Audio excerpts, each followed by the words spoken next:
Happy 420, friends. Welcome to the Mythical Astronomy. And now for something completely different hour. Got something a little different for you today, folks. Yes, we're going to talk about American counterculture, specifically the psychedelic hippie movement of the 60s. Going to go into some beat poets. We're going to talk about Bicycle Day. Yesterday was Bicycle Day, of course. Albert Hoffman taking his famous bicycle ride, the first intentional acid trip ever. That was in the early 50s. We'll discuss that. We'll talk about the timeline of some of that stuff. We're going to talk about a little bit of A Song of Ice and Fire. This isn't necessarily a here's all the Grateful Dead references in A Song of Ice and Fire stream. We will want to talk about some of that today, but even more important, I want to talk about what it means that George is a Deadhead, meaning the philosophy of the Grateful Dead, the philosophy of the wider movement, and how that informs who George is as a writer and as a person. And it hugely does. It really, really does. And I'm also we're gonna talk a little bit of personal story because, in fact, that's where I've decided to start. And I'm gonna bring my guest in a few minutes. I have a very special guest today, but just to sort of set the tone. You know, you guys know me as this colorful person. You see all this stuff behind me. You see my interests. I put myself into this channel as much as anybody on YouTube. You know, it really is me. All my Monty Python jokes, all my silly voices. And I would describe myself as a free spirit, potentially. I see Quinn's ideas in the chat. Hey there, Quinn. And, you know, I feel like a hippie at heart, if you will. And we're gonna talk about what that means a little bit. But I was born, folks, I was not born in San Francisco to a couple of, flower children from the 60s. That was not my upbringing. As I've talked about many times, I grew up in a Christian conservative home on the East Coast. Emphasis conservative, more than anything. But the point is, it's kind of the opposite as far as the journey that I had to get to sort of find myself, figure out who I really am. And at the age of 23, I moved to San Francisco. And that was kind of the beginning of my journey. And up to that point, I had been living in a place where I didn't really vibe with, if any of you live on the East Coast, it's very cosmopolitan, Washington, D.C., New York City, lots of business. When people recreate, they go for alcohol and occasionally cocaine as opposed to like pot and mushrooms. Okay. So it's kind of the opposite end of the spectrum as far as just everything. And, the music scene, all of it, I just didn't really vibe with me. And I started to get a little bit negative, a little bit cynical. Like, oh man, I don't like people suck, a lot of guys talk like that at the age of 13 to 23, you get that kind of, you start to learn how to discriminate between things you really like and don't like in the world. And it's easy to just become a little shit talk everything. And I didn't like that about myself. I didn't like feeling that way. I didn't like thinking negatively about other people. I'm a positive person, at heart. So I did a little research and I was like, what is the opposite of Northern Virginia? The opposite of Washington, D.C. vibe? And California, right? Like, and like a lot of people who are young and never been to California, I didn't know LA from San Francisco, from Humboldt County, from anywhere else. It's just some place out there, cool land called California. There's lots of stuff there. So I did a little research. I was like, LA, San Francisco. And as soon as I started looking into that, I was like, oh, this San Francisco place, this sounds like the place for me. All this craziness and the creativity, the open-mindedness and the color. And it drew, as soon as I started reading about it, it drew me to it. It was kind of like, oh, here's what I was looking for. I'm unsatisfied with my hometown. I wish there was a place where people were a little more like this. Doesn't have to be perfect, but just a little more loose, a little more value the things that I value. And so I came here on a trip first, and I was 22. I flew out here for like 2 weeks just to see if I wanted to tear up my life and move to San Francisco. And I loved it. I stayed in a hostel. I hoofed it around the city on a bus and met all kinds of people. Took DMT for the first time. And by the way, disclaimer, everything that we're going to talk about today happened more than 7 years ago. Just want to make that clear. Either happened more than 7 years ago or to a friend, if you take my meaning. But anyways, yeah, so it came out 2003, incredible experience, decided to move here, moved to San Francisco, and that launched me on a path of self-discovery. And being in an environment where there was a lot more, there are more people that value the things I value. There's much more interesting art and culture, kind of along the lines of what I was wanting to see. It allowed me to start getting rid of the chip on my shoulder, which has taken years to get rid of, but it allowed me to start relaxing and discovering who I am. And it turns out that moving to San Francisco when you're late teen or an early 20-something to sort of find yourself and drop out of normal conventional society is a thing that people have been doing for a long time. So turns out I'm just kind of following in a tradition here. And I've learned so much since I've been here since 2003. And yeah, so it's been, that's sort of my personal intro into it. But as soon as I got here to San Francisco, I fell in with some good people. I had, my first roommate was a DJ. And well, Guitar Center is actually kind of the hub of this. I worked at Guitar Center on the East Coast. That's how I transferred out to get to California. I had a job. I just had to transfer. So that was easy.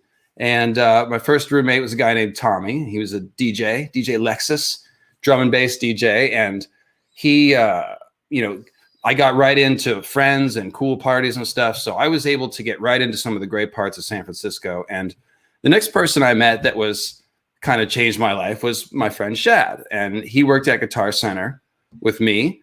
And he is my Deadhead friend that I talk about occasionally. Of course, he's more than that. He's actually my best friend. But I met Shad at Guitar Center, and he introduced me to the counterculture, for lack of a better word. And so go ahead and bring my guest on. This is my Deadhead friend, Shad. Shad, say hello. You are added to the stream. Hi. Hello. All right. Am I on?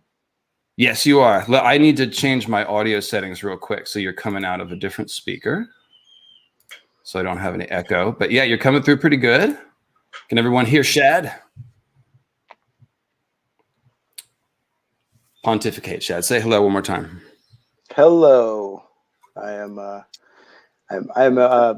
complete novice at this, so feel free to give me any feedback, Dave, if I'm, moving around the microphone too much or something. Well, actually, Shad, we try to avoid feedback around here. Yeah, no, it's good. So first question, is it short for Shadrach? Nope, it is not. In fact, the name Shad is in A Song of Ice and Fire. Catelyn's, one of her manservants is Shad. And then there's, of course, Sir Shadrach the Mad Mouse. So. Yes, and I get that a lot. Shadrach, from the Bible. My middle name is Eric, so if you say it really fast, it's kind of Shadrach. But Shadrach. Oh, that's like kind of Elric, kind of Norse sounding. Shadrach. Oh, yeah, Norse or Elven or something. I don't know, but yeah, no, it's not short for anything. So yes, 2004, I guess it was when we met. Wet behind the ears, Dave Beers.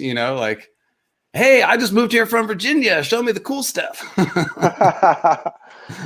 Yeah. And I heard you mention that, you discovered once you got out here that you were part of a tradition of people moving to the West Coast to either discover or reinvent themselves. Joni Mitchell has a line in a song about the East Coast. She says they're too set in their ways there. And I think that's something about the West Coast, that the West Coast is a place of invention, a place where you can do something different, and it might be celebrated rather than, looked upon with scorn as what are you doing? It's different. And so similar to you, I looked at you and said, oh, look, here's somebody that just got here. I had been 20 years into my living on the West Coast, moving out of the Midwest, and yeah, I felt I don't know if I'd say an obligation, but I did feel sort of uh, there was a lot of things that were passed on to me when I got out to the West Coast, and I saw you and thought, you know, this guy needs to know that he's not the first one to do this. That this is, you know, that you're part of a tradition, you know, and the counterculture is, you know, San Francisco is strong with it, even still through everything that's happened since the, you know, the .com revolution.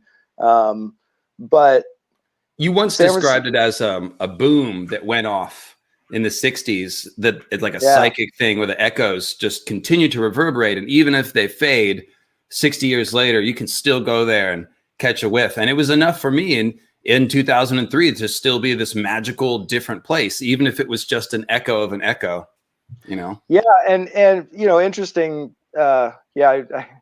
It was. I do think about it like that. Like the '60s were like an explosion that went off, and the reverberations, you know, echoed throughout the Bay for a long time, and really all over the world. But the epicenter, one of the epicenters of that consciousness shift, was the Bay Area, and you can still feel it there. It's subtle, and it's lying underneath a lot of computer companies and wealthy people now. But when I first got to the Bay in '91, the '60s had just happened. You know, all of the culture was still strongly influenced by the '60s. The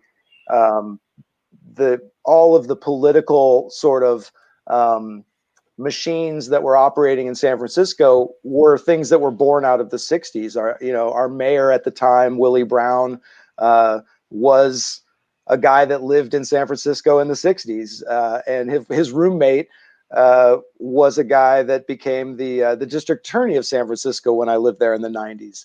So, you know, it was everywhere. It was in City Hall, and it was on the streets, and it was in the restaurants, and the clothes that people wore, and the culture, and the way people talked, and then, you know, as Real quick, if I could break in, actually, just to let people know, if you don't know, San Francisco is a very small city geographically. It's only 7 miles by 6 miles square. It's like half the size of Manhattan, and really most of the action goes on in like less than half of that space.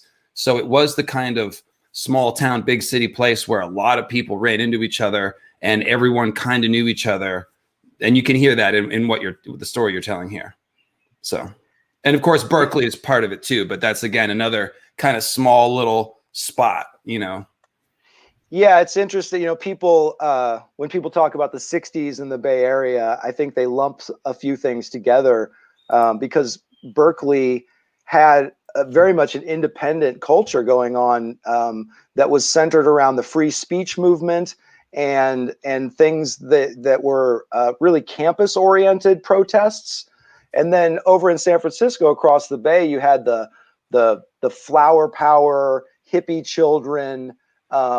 You know, not a campus oriented sort of a movement, very much more a street oriented movement. And while we think of these things as the '60s, at the time, those people saw each other as being very different. They didn't necessarily see each other as, you know, compatriots.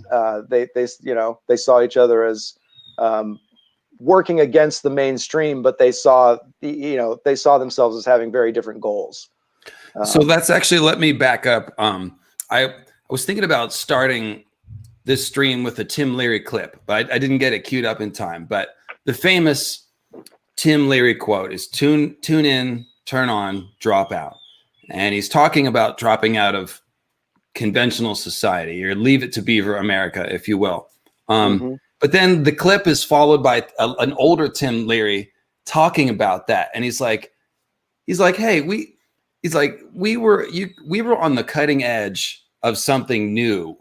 You can't hold us responsible for like everything that we said as being like the gospel. He's like, don't put a picture of me on the wall. You know, like we were finding a path, and, you know, not everything was perfect. And you can sort of see that when you look at the footage of the '60s. A lot of it looks almost cliche to us now, because we've seen people aping the style and the lingo and the attitudes and the little sayings and the sort of quasi Zen thing. And it's easy to roll your eyes at it. There's a lot of pretentious versions of it now. But you go back to the original time when it happened and you realize that this is the first time people acted this way, just chose to be a total freak and completely reject everything that people said was good and right and just and orderly about society.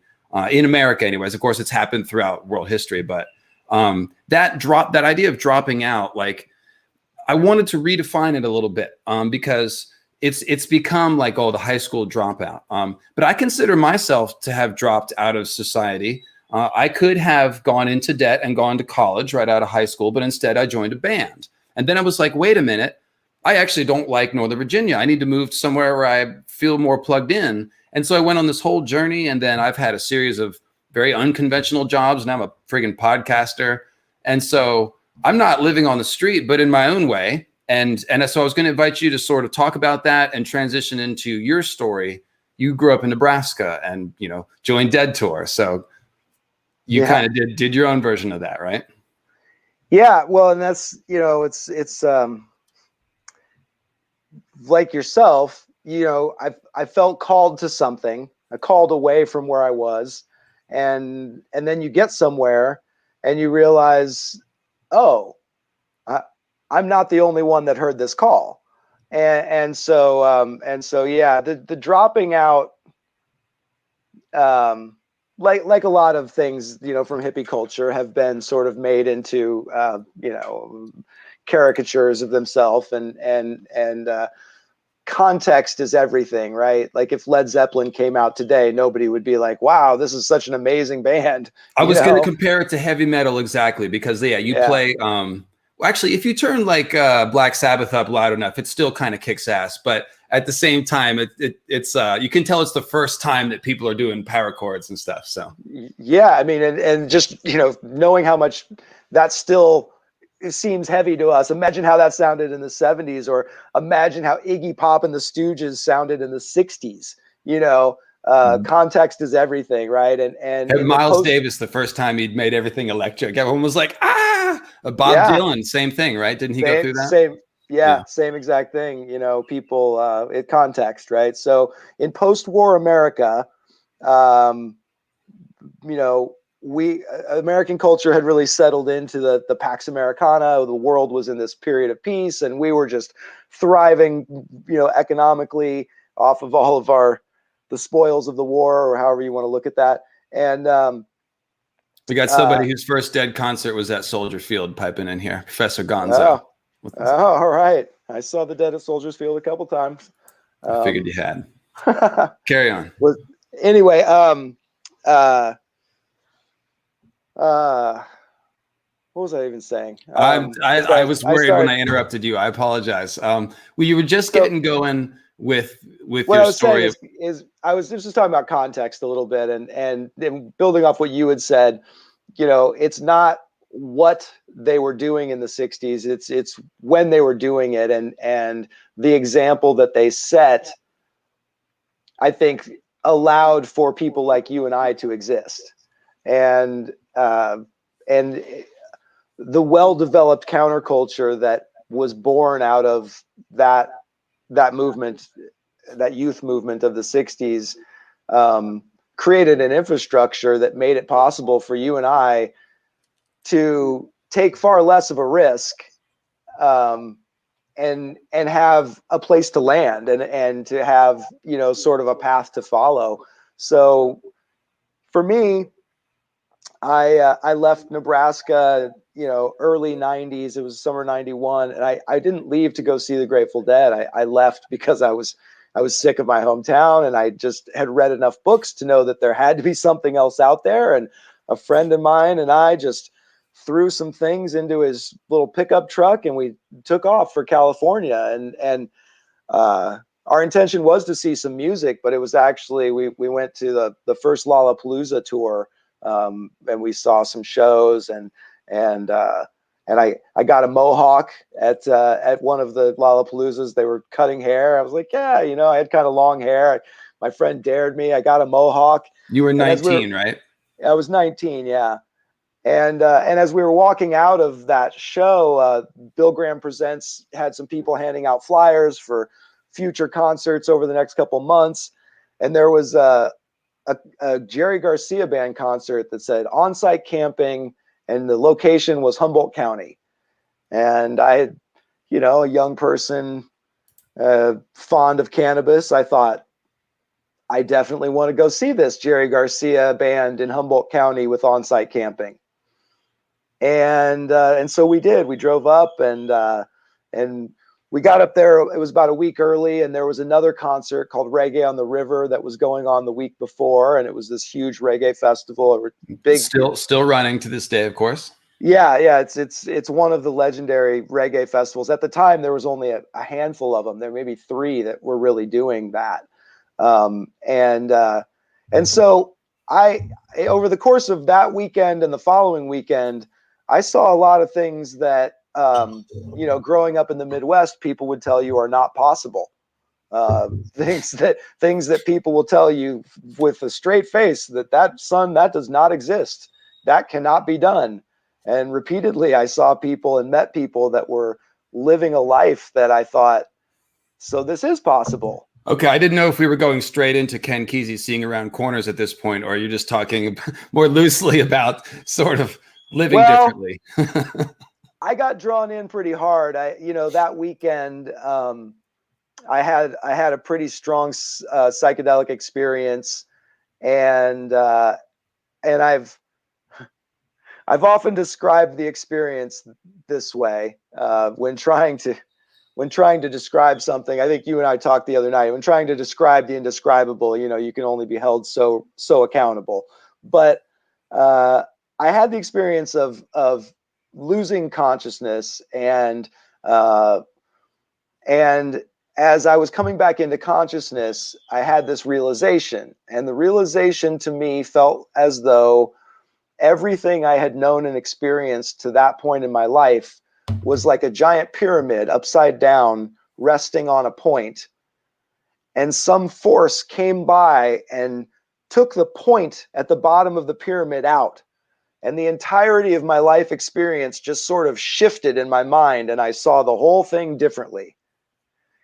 As I was just looking at it from a different perspective. There was before that moment and after that moment. So that is very close to the Castaneda Don Juan description of the psychedelic experience, where he describes the human spirit as like a luminous egg, which is a very common idea.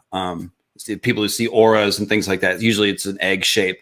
And he used the metaphor of like an awareness point, Castaneda, and he was saying that your consciousness is like fixed in a spot sort of behind you or whatever. And essentially when Don Juan would feed Castaneda these crazy drugs in the jungles of Mexico, the Sonora Desert, he described it as shifting the awareness point.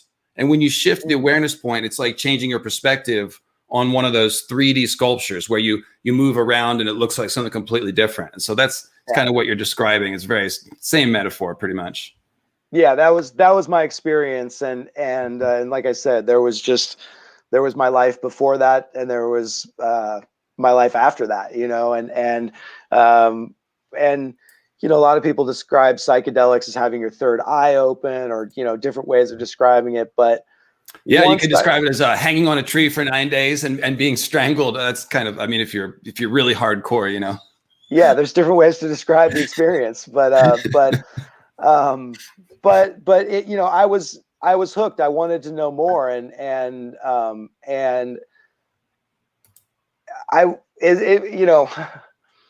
I was not drawn to Grateful Dead music when I was a young person. I was drawn to much harder, edgier kinds of things, and it was the culture and the people that I met there that took a kid. Now, mind you, I showed up there with a fresh mohawk, and a Jane's Addiction T-shirt. And a bad attitude.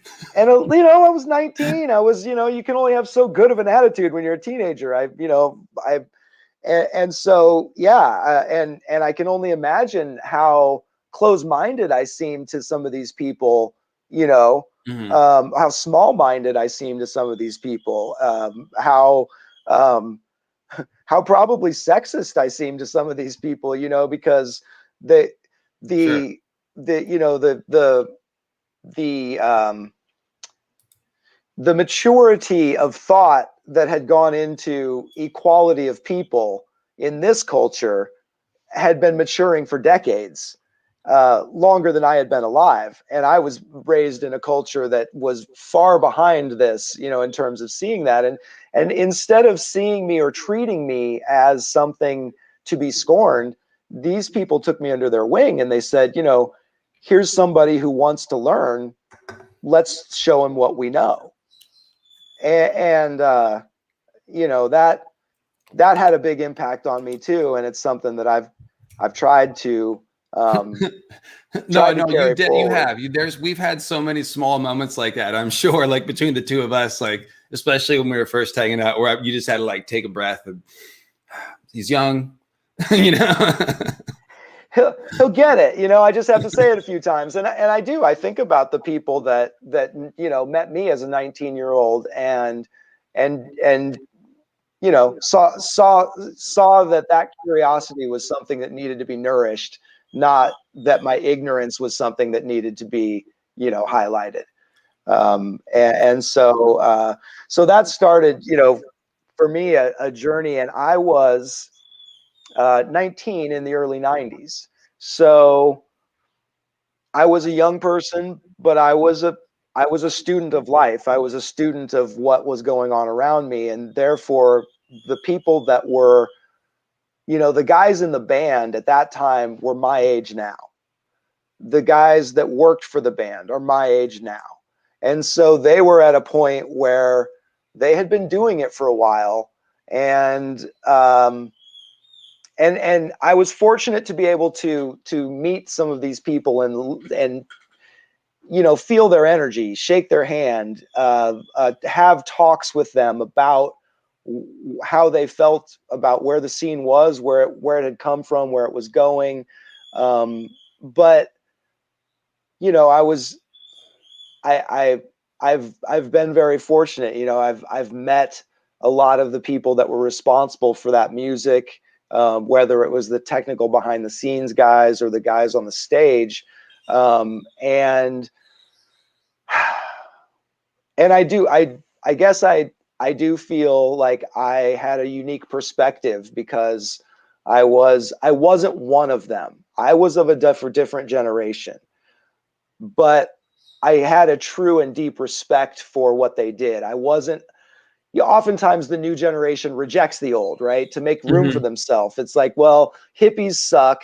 We're going to make punk rock music, Right, but right? you've often described the Grateful Dead scene as having a mystery school within it, kind of, and so it's having people that uphold the traditions, and instead of spitting on the youngsters like you're saying, but instead bring them in, then they develop respect for these traditions because these traditions are ones that have just been created as a counterculture to Right. the dry and crusty traditions that weren't serving some people.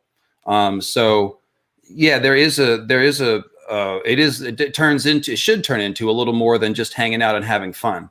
And it, right. And it can, because I think because I exhibited that curiosity, then the people that maybe had that knowledge were more willing to share with me. Um, at So least that's what. can you back up and give people finish your thought by all means? Just what, like, some people might not know what Dead Tour looks like. What is it? What was it? What does it mean? Like, what's the vibe of it? I'm gonna go grab my birds. They're freaking out and bring them back. So if you could get started on that, I'll be back in like 30 seconds. Describe Dead Tour. Okay, well, um, Just like start with the general, like give me. yeah, well, I can describe it pretty easily. It's completely indescribable. It was uh, it was a concert, and it was a party, an enormous party, one of the best that I've ever seen.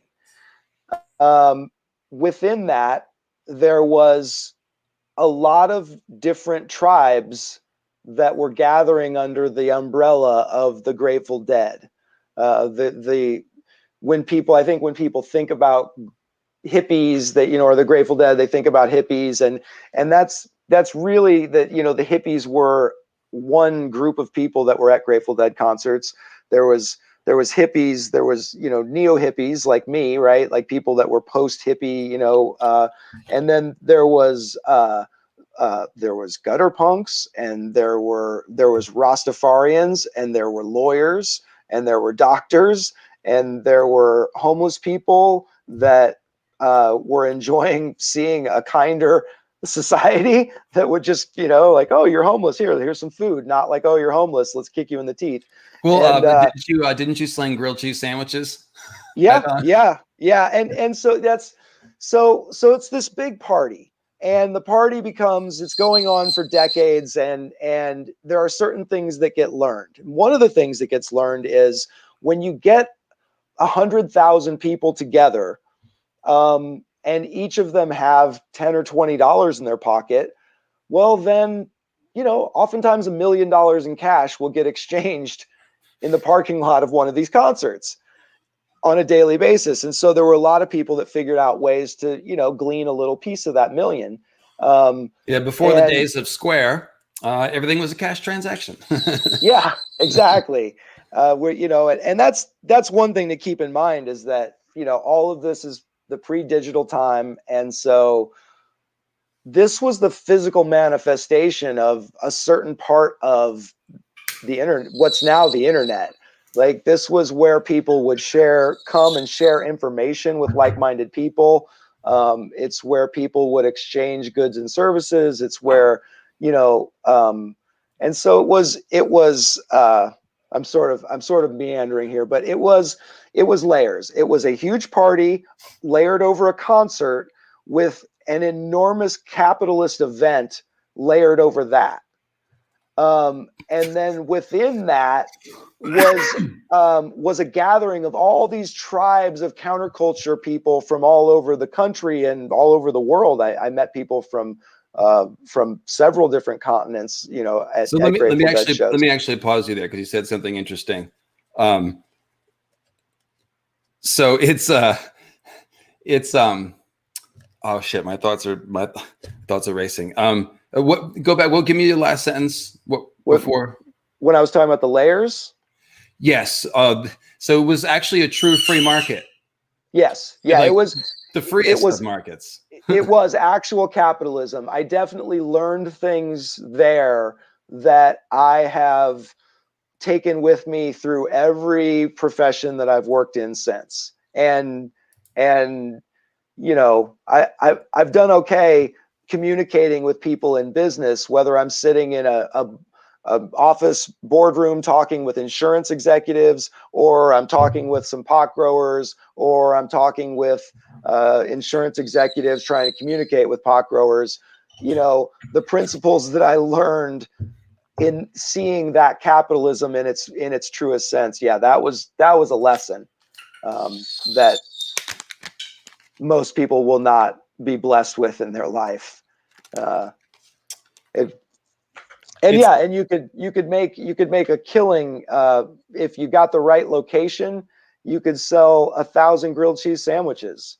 You could sell cold sodas and cold beers, without a liquor license. You could do anything. This shirt I have on is somebody just made this shirt and sold it in the parking lot.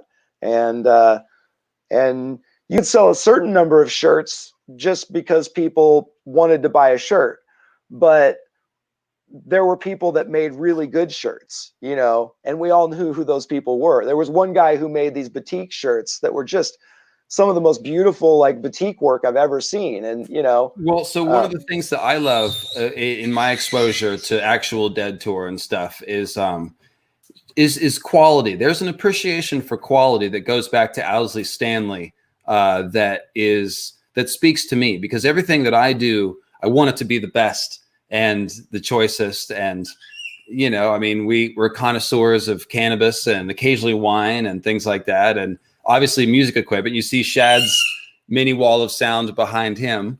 And you guys know I've got tons of pedals and stuff. And it's just, so when you like, oh, well, I feel like there's one part of the dead lot is like knowing the right guy for everything. This is the guy with the bomb t-shirts. This is the guy with the pipes, with the rocks that you need, all about quality and like the hidden sort of, we were on the phone last night and you were talking about how to get from one show to the next. It was total word of mouth thing, right? You'd have to be in one town and hear that something was going on Yeah. It's just very fun because there's all this. It just feels like everything's a secret that you're in on. There definitely was a strong element of that. There was a strong element of the being in the know, like picking up on the information, being part of the network where things were being talked about. Because again, there was no cell phones, there was no internet, and so it was through happenstance. You would run into someone and they would say,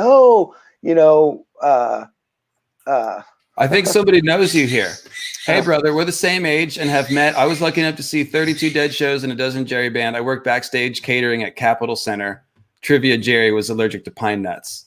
Is that a joke you get? I'm assuming that it's just true. I'm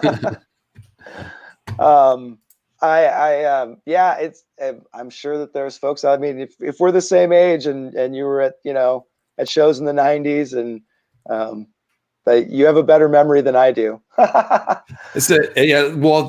there's probably hundreds of people that if they saw you, they'd be like, the grilled cheese guy, right? Well, you'd have to put a hat with the fake dreadlocks on, though, right? I've had it's funny. I've had some moments. I had a guy. I was at a concert at the Warfield in San Francisco, and it was a set break, and I had a guy say, "Hey," and I looked over and he said my name, and I didn't recognize him, and he comes over and he says, "Do you remember when your car broke down about 100 miles north of Las Vegas? And it was before the Vegas shows in '94, and you got picked up by a bunch of hippies in a U-Haul." And I was like, "Oh yeah, totally." I was like, that was a great ride. I wrote, and he's like, "Do you remember the conversation we had in the back of that U-Haul?" And he's like talking to me, and I kind of did, but I didn't exactly, because frankly, my car had just broken down. It's like all this stuff was going on, but and it was, he remembered. He's like, "Dude, I think about that conversation all the time."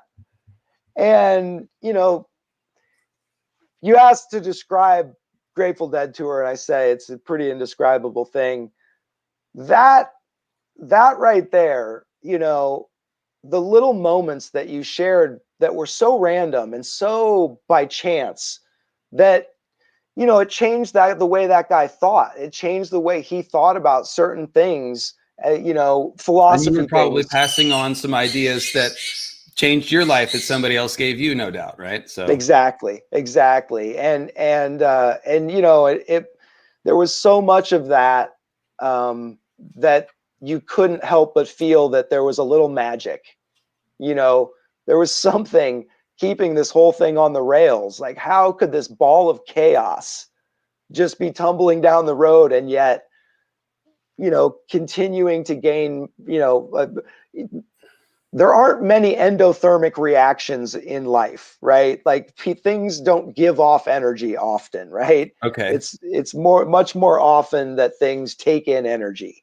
And to have something be, an ongoing endothermic reaction for 30 years was, Okay, so this is close to the heart of what I wanted to get into. I talk about using the Force a lot. Star Wars is a great example of modern mythology, and it's given us some great concepts.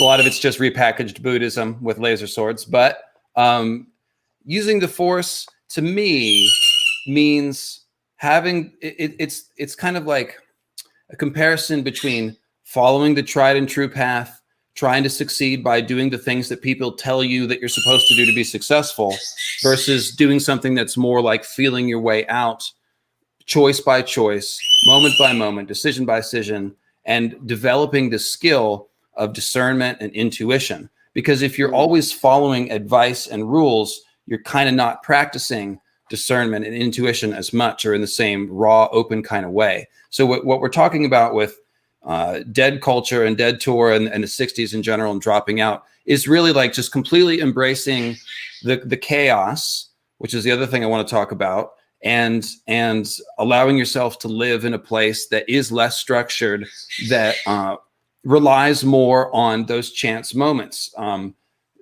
using the force, feeling your way out, being okay with not knowing what's going to happen next, and enjoying everything as an experience instead of worrying about controlling things. How's this going to work out? Am I going to be happy? Am I going to get what I want?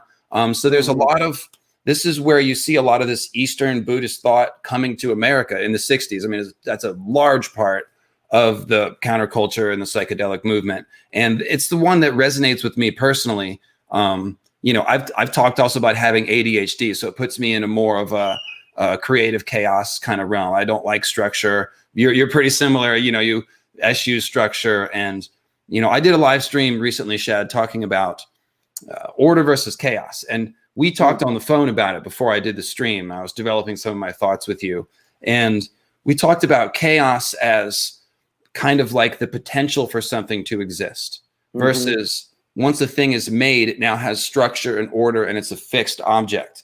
And as an artist, I sort of mostly live in the realm of chaos because I'm creating. And once a thing is created, it's kind of dead to me. It's down the conveyor belt. It's gone. It's a thing now. It's no longer interesting to me. I'm only interested in the chaos from which things emerge. And so when you talk about Dead Tour, it's that's the kind of chaos that we're talking about, isn't it? Yes. Yeah. You know, Jerry talked about with the music. He said, well, what in the context of people were asking about, so you just let people record all your shows and just do with it whatever they want. And he said, well, once I've played the music, I'm done with it. Right. Like, exactly. You know, yeah. and that's sort of what you're talking about. You don't there. hold that because that's like you know, it's an attachment. It's a thing. It's attachment. Right. Yeah. And you know, you talked about a couple of interesting things there. That the chaos and the potential that chaos creates was a huge part of Dead Tour. It was chaos on a large scale, and therefore created huge amounts of possibility that incredibly creative people stepped into that void and created amazing things. I mean, there's so many things that are today parts of mainstream culture that were just, you know, somebody's wacky idea when they were listening to Jerry play guitar. And you know, there's a lot. I could delve into that, but you talked about something else that I think is really interesting, which is, you know, you mentioned Buddhists and Star Wars fans and Deadheads and the shared sort of fascination. Yeah, you can comment on that. Shad is a huge Star Wars fan, so yeah, that's my. Well, you know, there's a when you talk about intuition, I think that's the crux of the our connection with whether you want to call it the force, or you want to call it God, or you want to call it the life energy, or whatever word you come up with for it. The thing that we all have a little bit of in all of us, that is that whatever that is. And intuition might be described as listening to that part of yourself. And the more you do it, Cam says you made it a lot and had a good chat, got some family friends in common. So yeah.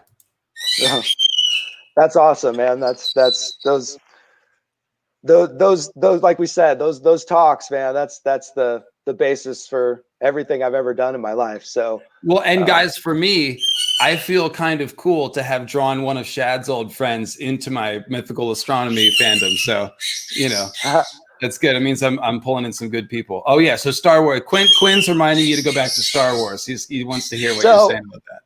So, you know, Star Wars described it as the Force, but Ben Kenobi was talking to Luke in the first movie, and he said, learn to trust your intuition. And that is something that is, you know, it's from a silly movie, but it's really real. And the more you learn to listen to your intuition, the more it will tell you. And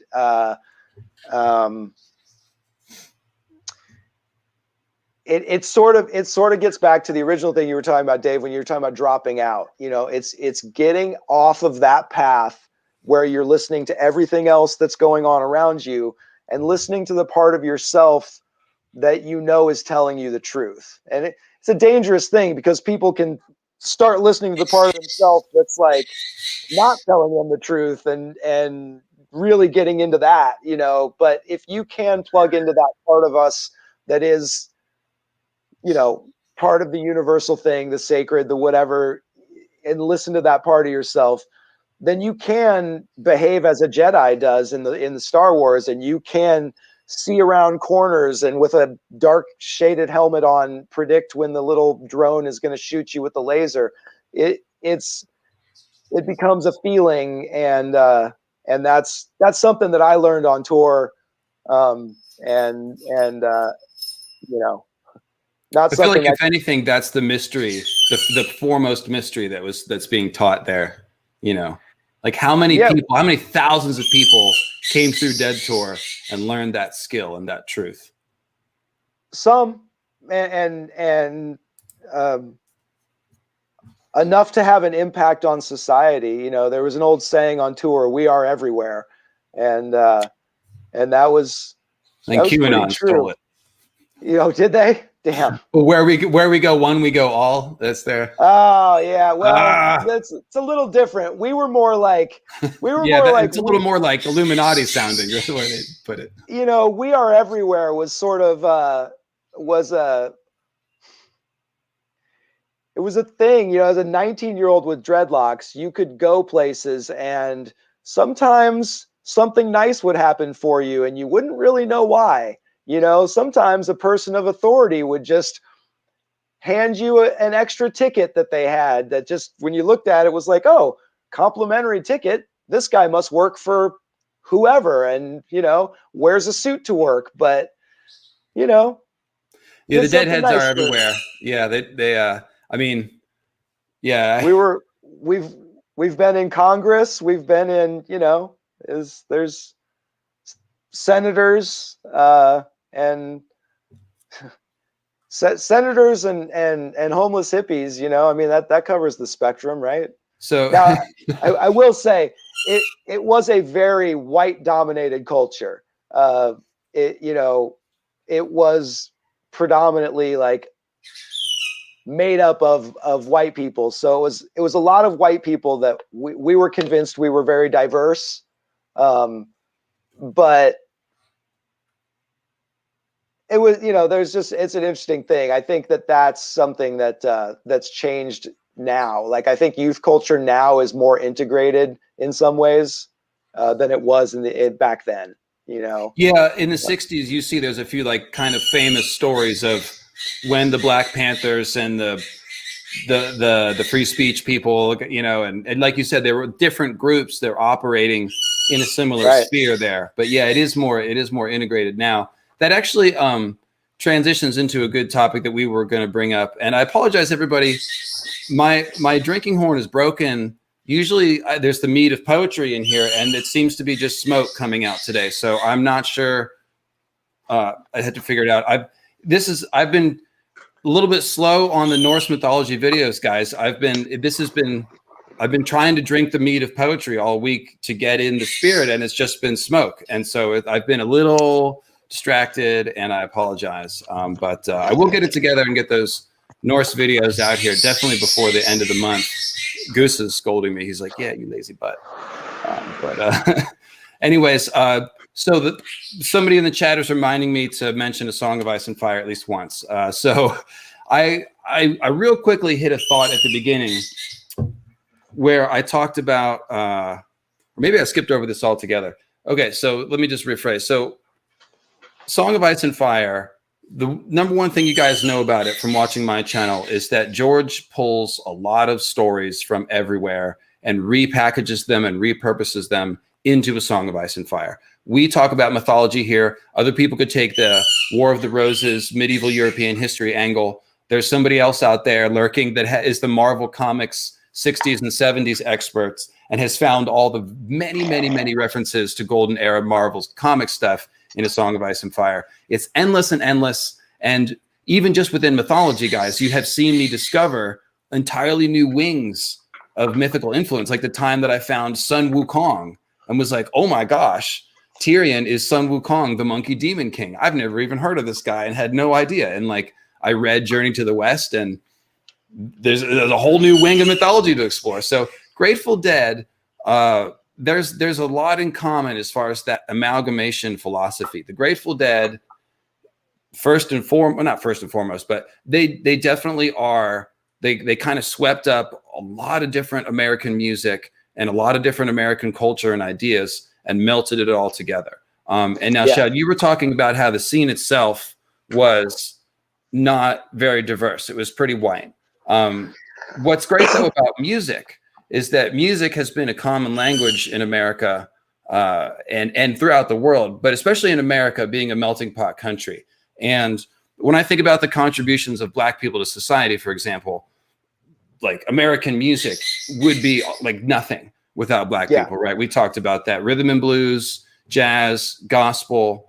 The Grateful Dead, everything in the Grateful Dead songbook, you know, was, when I say it was a very white, you know, sort of group of people, it was, but it was a white group of people that were, you know, growing dreadlocks and dancing to R&B covers, you know, and not trying to appropriate anything, really trying to celebrate, you know, that, you know, what that culture has given to American culture. And you've seen that train of thought progress throughout the last 50 years to where we now have this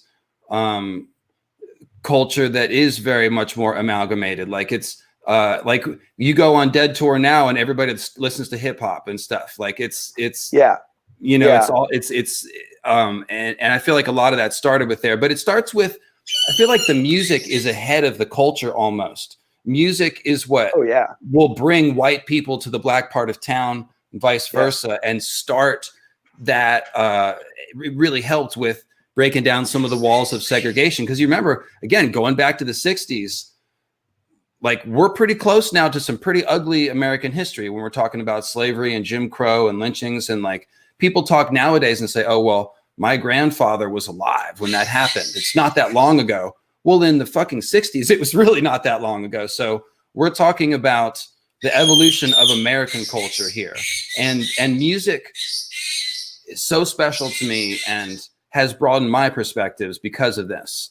And so I just, I feel like I want to talk about that as far as how much Black music made it into the Grateful Dead, and just some of the lines of influence. You connected the jazz scene in New York in the 50s to the beat poets to the hippies. So if you could run that train again, that helped me sort of see how that works a little bit.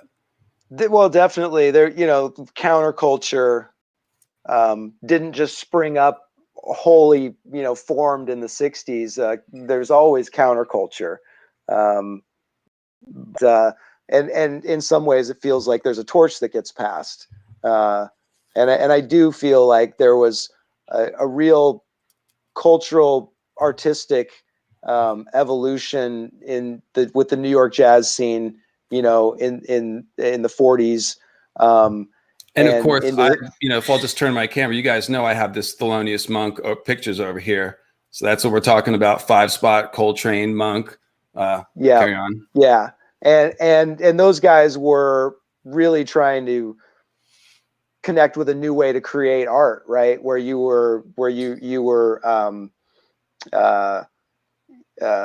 it's more intuitive music. I mean, it's the intuition thing. It's intuition. It's getting back to that intuition. It's trying to communicate with the moment, trying to be in the moment, communicate with that part of yourself that is sacred, and let that part of yourself connect with others, you know, in that moment and create a sound, right? And embracing not knowing what comes next. Like structure brings security and comfort in life or in music. And jumping off and not embracing that mystery and that slight terror. and so the jazz guys really inspired, the beat poets started doing that same thing with words. They started talking about, first thought, best thought, editing is lying, really trying to be in the moment and create art like that. And that freedom that those guys were experiencing inspired the early intellectual leaders of the hippie movement in the Bay Area. Um, um,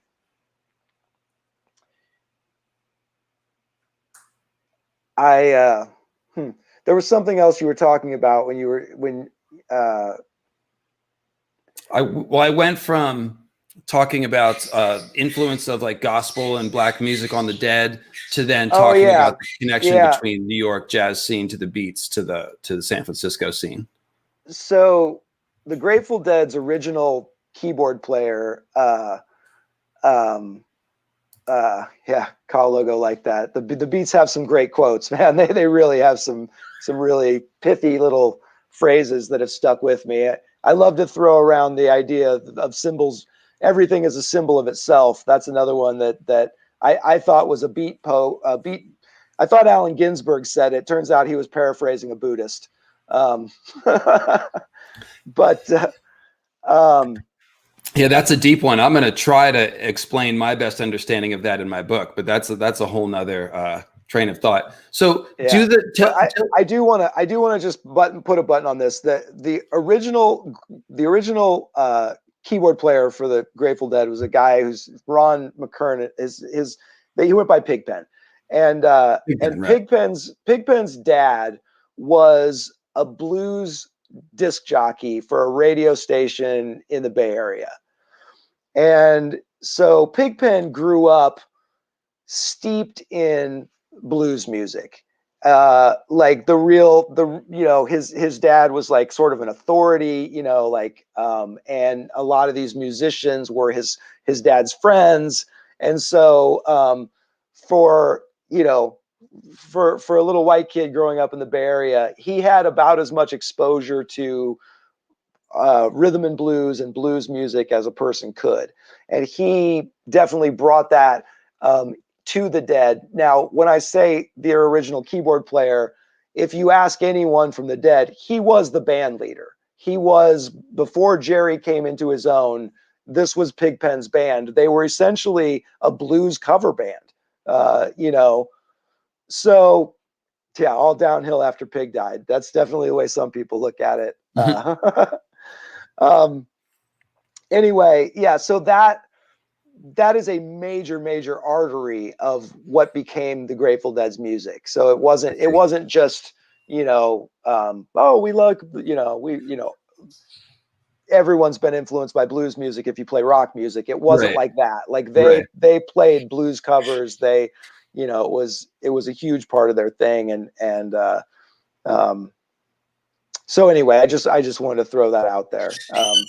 Cool. So let's circle back. I jumped ahead a little bit. I want to go back to the idea of amalgamating culture and some of the way that George thinks about storytelling as being part of a tradition, and the way that Robert Hunter and the Grateful Dead approach that storytelling tradition, because it's just exactly the same energy, as we would say. Yeah, when you really turned me on to some of George's philosophy of how he pulls in all of his influences and just really rolls them into his writing, and when you described that, I couldn't help but think to myself, that's exactly how Dennis McNally described Jerry Garcia. That's exactly how Steve Parrish described Jerry Garcia. And that's exactly how Jerry Garcia described Robert Hunter. Was, these certain people are just sponges, and they absorb all of their influences, and they draw it in, and they have such a love for it. And then it comes back out of them. And that love, it shines through, and it creates a new thing that is pieces of all of this. And when you describe that in terms of George's writing, I was like, that's the Grateful Dead. That's the best way to describe the Grateful Dead is, they saw themselves as part of a tradition, and they saw their place in the chain, that they were, you know, Robert Hunter talked about how he and Jerry like to, they like to see the great stream of American country music and cowboy songs. And he said, you know, we love that stuff. We just thought, well, maybe if we could put something in there and sort of, you know, muddy the waters a little bit, you know, with our own stuff. And so they would work within these influences, but they really felt like they were honestly contributing to a tradition. And I see that with George. You know, he's not, I mean, you know, there's certain influences that are undeniable, but he's not derivative of Tolkien. You know, and in the same way that well, I Dead, think he's a big fan of saying that if you copy from one person, it's plagiarism, but multiple people and it's whatever, you know, it's crediting your influences. He's definitely the king of that. and that's that. I mean, in terms of music, like, isn't that everything with music? I mean, it is, yeah, of course. You can't play truly new music, really. You know, it's and when someone invents new music, it's like they've taken two things that have never been, you know. It's all about juxtaposition. Like, exactly. The Deftones are one of my favorite examples of that. The Deftones is essentially slow, heavy metal combined with vocals from The Cure and like sort of a rolling reggae bass line. That's the Deftones. And it's a formula that works. It's very original and it's only theirs, but it's all about juxtaposition. Yeah. Or, of course, Rage Against the Machine is another one that you just could, about you know, to say the rap, when rap and rock hit in the early 90s. Eventually it became Linkin Park, yes, but before that, it was Rage Against the Machine and some other good stuff. So, you know, another one I like to think about, and this is with cannabis breeding. You know, these different strains grew up on different continents, but it wasn't until some hippie traveled around and grabbed something from Afghanistan and something from South America and was like, these two things have never met. And lo and behold, you know, it changed cannabis breeding for forevermore. It's funny you should mention that. I found some Cali-O at the store. And of course, Cali-O is one of the oldest California bred orange strains. If you've ever had anything that tastes like oranges, it probably was bred from Cali-O. So got some of that in here right now. 420. Okay, so you told me a story. We're staying with the same topic here. You told me a story about the writing of Terrapin Station, where Robert Hunter, who, by the way, just to make clear, Robert Hunter is the lyricist for the Grateful Dead, definitely a full band member, but didn't play an instrument. And so instead of having, you know, Jerry, who did most of the singing, or somebody else writing the lyrics, they had a poet laureate on site. That's Robert Hunter. So when we talk about Robert Hunter and Jerry Garcia, after Pigpen, I guess, is your main musical, sort of the lead writer, band leader. It was a group effort. So of course, Bob Weir also, they really split lead vocal duties, and also writing duties. But my main point is just that I wanted to make clear that Robert Hunter is kind of a unique thing. Most bands don't have a lyricist. So lyrics of the Grateful Dead are very important. It is a large part of the whole thing. So one stormy night. And this is going to, after you tell this story, I'm going to jump right into how this tells us about how George's writing style works. So, okay. So there's the great story about Terrapin Station. And Dave and I were talking about Terrapin Station because George borrowed that title for the name of his estate. And I think it's an amazing piece of art. The song, it's a very meta experience. It's a song about storytelling.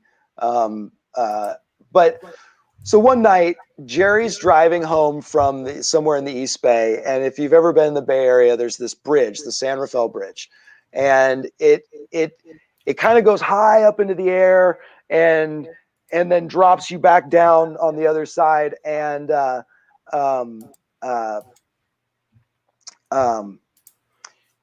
it feels a little treacherous up there sometimes, especially in a high wind. So this was at nighttime. Yeah, it's not a particularly wide bridge. It's only like either 2 or 3 lanes on either side, not a lot of shoulder, very tall and skinny. two lanes with like a part of a shoulder on one side and no shoulder on the other side. And even though thousands of cars drive over this thing every hour, you can be up there and think, I think I'm about to blow off the bridge. It's very treacherous feeling.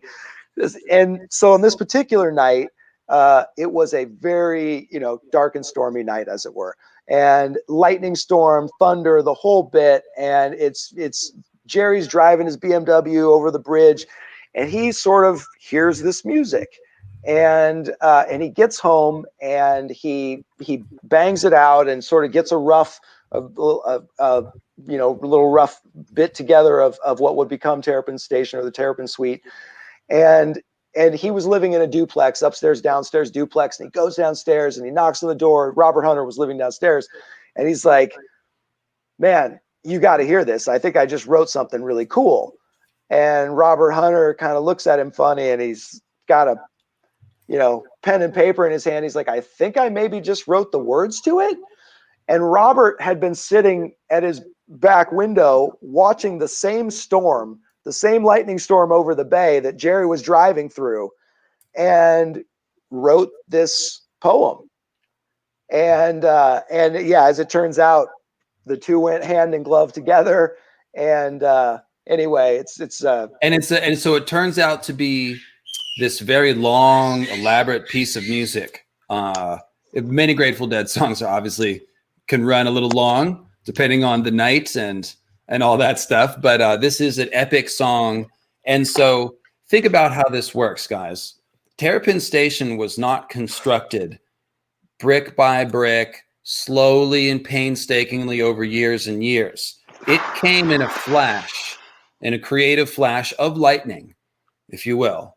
And that was probably 80% of it. And from there, the rest of the band had a say, and they wrote a second part. And Bob Weir came in and said, oh, I got this little melody I have, and now it's the interlude or something like that. But for the most part, the song was written on that night, in that moment of inspiration, with this connection to the storm. And guys, that's how a lot of inspired art happens, especially when George talks about being a gardener, guys, that just means that he's working more on the field of intuition than structure. When he says that if he has an outline, it makes him bored and he doesn't want to finish the story, that's what the fuck he's talking about. He's saying that following the intuition moment by moment, that is the thrill for him. That is where the creative energy comes for him. So if he's taking a long time writing Winds of Winter, it's not like that he's very slow at pressing keys. It's like he doesn't want to put something down that is anything less than an inspired bolt of lightning, or at least you need certain lightning bolts throughout the book, throughout the narrative can be anchored to. And so he knows that if it's not ready yet, if there's still some idea that's missing to make it work, he's going to wait until that lightning strikes. And when it strikes, then it'll be there. And so I just think that story has so much in common with how George writes. And, I sometimes talk about Tool, and I'm like, hey guys, Tool takes forever to make an album. Rage was the same. And it's just like, I don't want a subpar Tool album. I don't want a bad Rage album. I certainly don't want a bad Winds of Winter. So, yeah.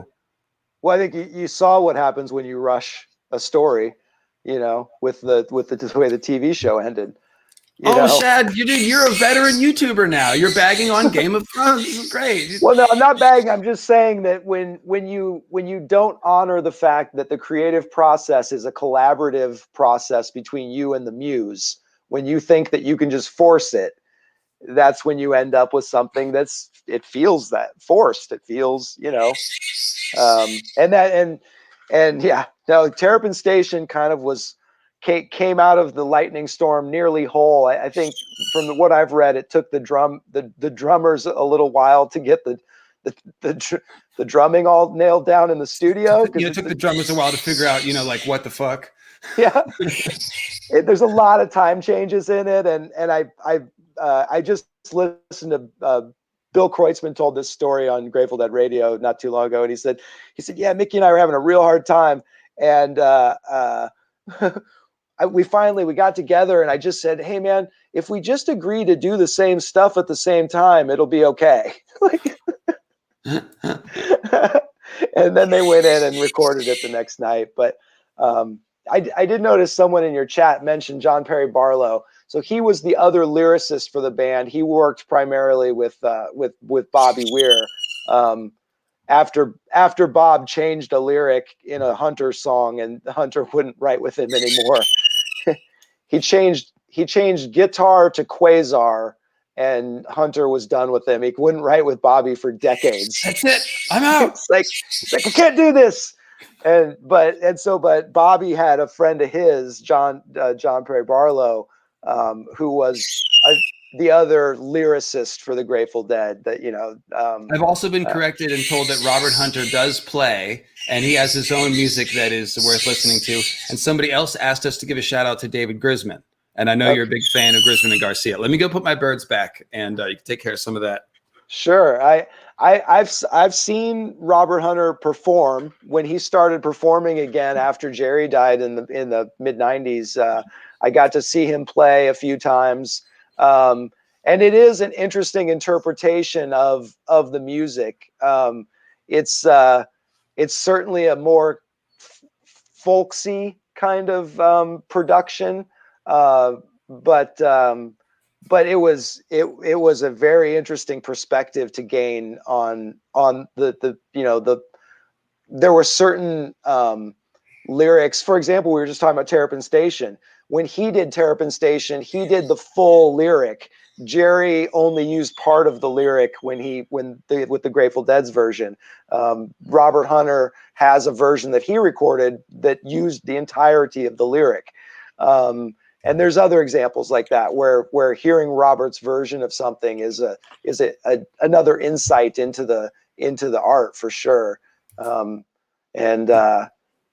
Grisman Garcia, no doubt that was there's another example of, do you remember when the bluegrass, like the Oh Brother Where Art Thou album, and all that thing happened? That whole thing has its roots in a band that Jerry Garcia had with David Grisman in the 70s. That's a good one. I think a lot of people dig that music. So there you go. Look up Grisman and Garcia on YouTube if you don't know, guys. So you got look up Old and in the Way. Old and in the Way. They recorded a record back in the 70s, and that band was so good that, according to several books that have been written on the subject, people in the Grateful Dead's management sort of undermined that band because they were worried that Jerry would rather do that than continue on with the Dead. But then, so that, that album has a little bit of success, but that album influenced a huge number of people and, sort of laid the groundwork for what became that acoustic resurgence. Old and in the Way. Good stuff. Yeah, it's the kind of stuff that, like, even if you're not, don't think about yourself as a bluegrass fan or whatever, it's definitely cuts across. Like anything of sufficient quality, it steps outside of its genre. For sure, yeah. And in terms of improvisational music, it's they had a fiddle player, Vassar Clements, who's just, I never thought I liked fiddle music until I heard that. Anyway, I digress. I just wanted to respond to some of the chat stuff, Still broken. It's weird.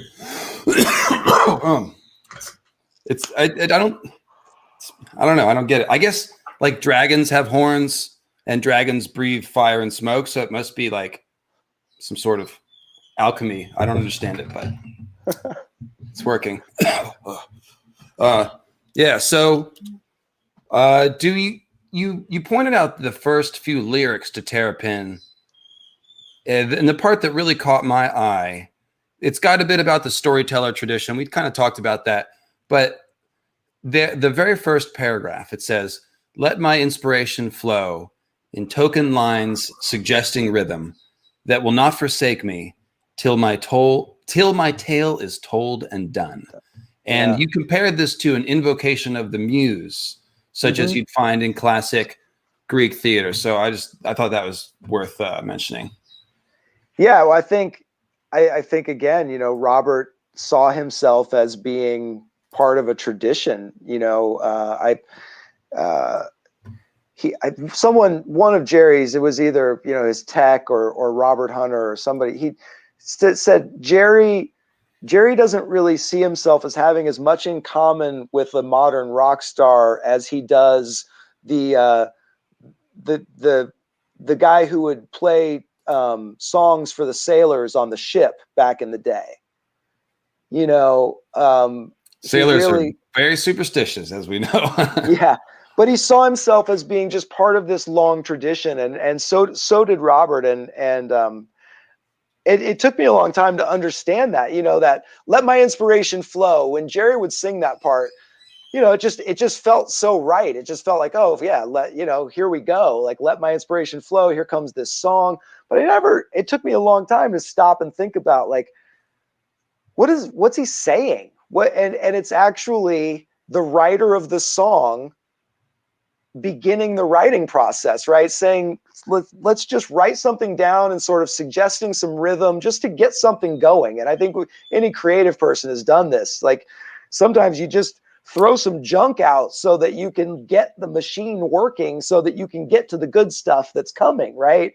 The first note I play isn't, that's not like, okay, yeah, there we go, we're done. It's like, you gotta just get the machine flowing, right? And so anyway, that's what he's doing there. He's just saying, let my inspiration flow, some token lines suggesting rhythm.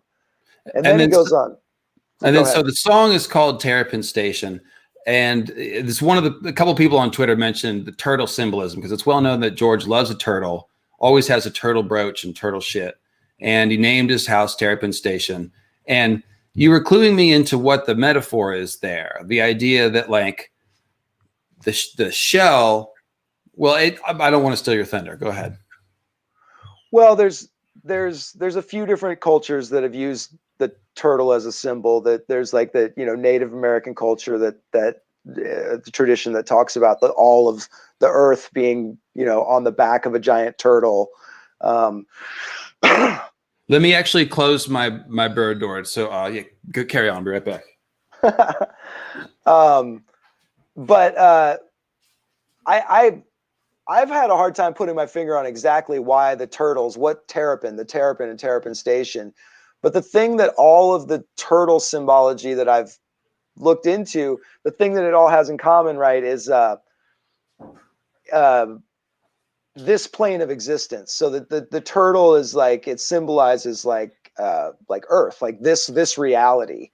And Terrapin Station, when I for at least for myself, and Dead songs, everyone has their own interpretation, right? But for me, the cover of the record is the painting by Stanley Mouse, and it's these two turtles dancing on the at a train station. They're dancing out on the deck of a train station, and I guess I've always thought that, like, the turtles are us, like the turtles, we're the Terrapins, and the station is life, like we're only here for a moment. Like it's and so I sort of leapt to that and said, okay, so it's kind of like, you couldn't say that the shell is kind of like our physical body, and saying Terrapin Station, it means the shell itself is like a station.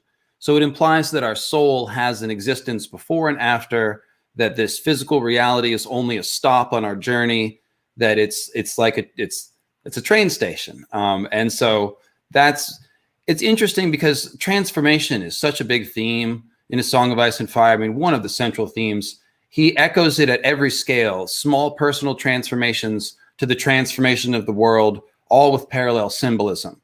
And he's always talking about the heart in conflict. So every amazing, fantastical thing in the sky or in a dragon's mouth is meant to make you think about somebody's heart in conflict. It's always mirroring the personal transformation. So when you talk about things like transcendental philosophy, before and after life, these things aren't just abstract theories about what may happen to our souls after death and stuff. They also work as metaphors for the life that we're living right now. Yeah. And so that's kind of the power of myth and symbol. And you guys know all that stuff. And we talked about that before, but that symbol of the turtle is really good. Like you said, it's very earthy and it speaks to our earthly existence. But it by calling it a station, it implies that that's only one part of the equation. So Right. a bunch of people are mentioning Stephen King and turtles. I have no idea how Stephen King uses turtle symbolism, but he must use it a lot because a bunch of people piped up with it. So if anybody has a clue about what turtles represent in the Stephen King universe, but it is 4:22, typical stoners. We're 2 minutes late, but West Coast time, it is 4:20. So smoke them if you got them, friends in the chat. And of course, I'll just remind the YouTube filters that in California, recreational cannabis is legal. Absolutely. We do not encourage illegal behavior on this channel show. No, we do not. We celebrate. Yeah, okay. That's enough. I think we get the idea. I got some sour diesel, by the way, Shad, which, yeah, an old favorite. An old favorite, one we're familiar with. Oh, 420 on 420, talking about the Grateful Dead. Yeah, I didn't think it would be a hard sell to get you on here.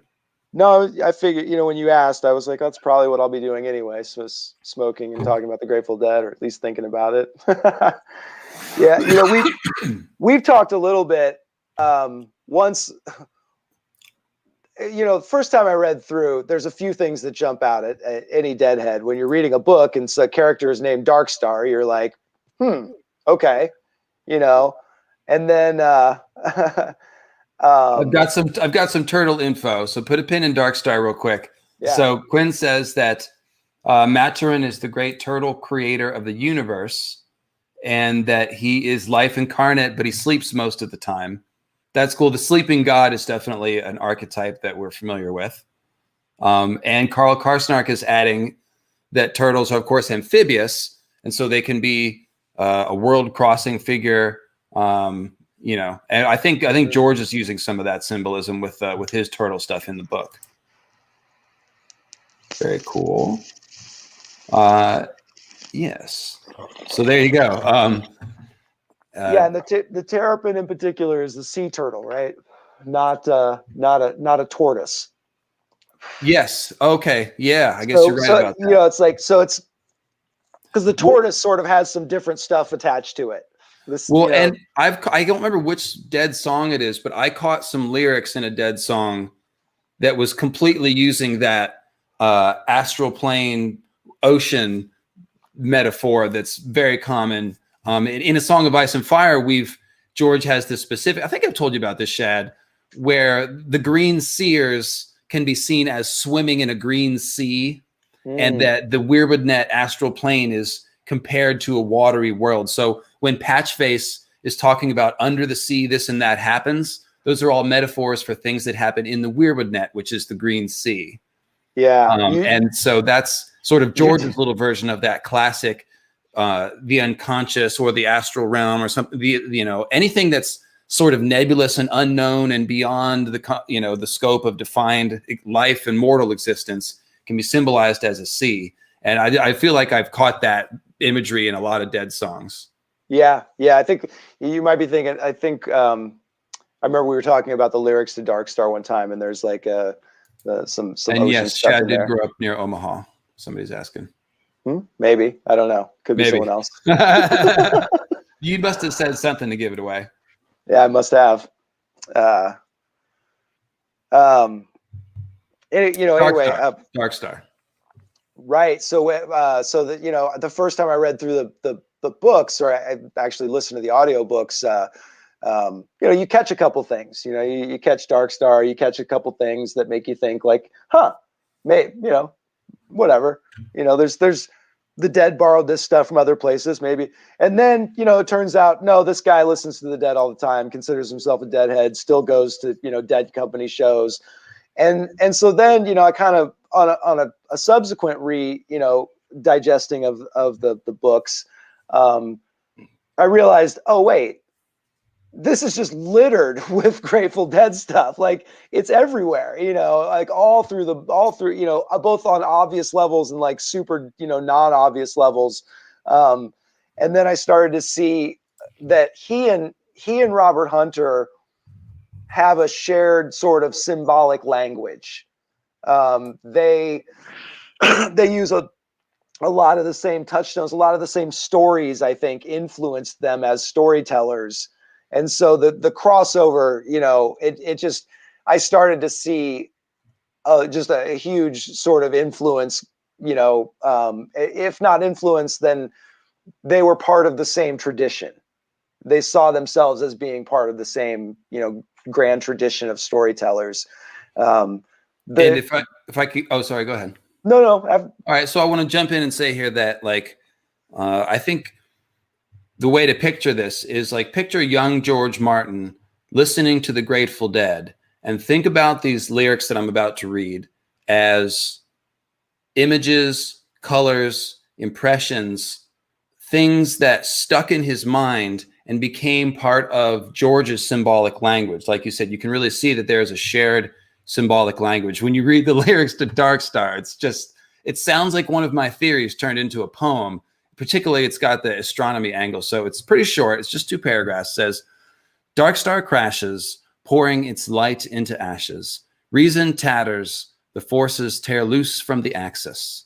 Searchlight casting for faults in the clouds of delusion. Shall we go, you and I, while we can, through the transitive nightfall of diamonds? And then here's where it really gets thick. Mirror shatters in formless reflections of matter. Glass hand dissolving in ice petal flowers revolving. Lady in velvet recedes in the nights of goodbye.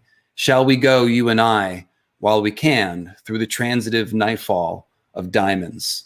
So it sounds like some sort of beautiful meteor shower, and there's a moon maiden and some ice roses, and it sounds like the cosmic world tree is tearing loose from its axis, and there's this dark star.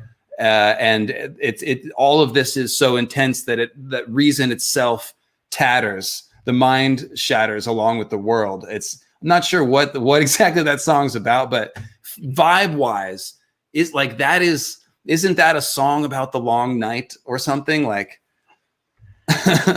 Yeah, I mean, it definitely, that's one that I definitely feel like that, you know, George connected with and has that, there's a poetry to it that, that George has when he's describing something, you know, there's a real poetry that he has to it, you know, both in lyric and in meter.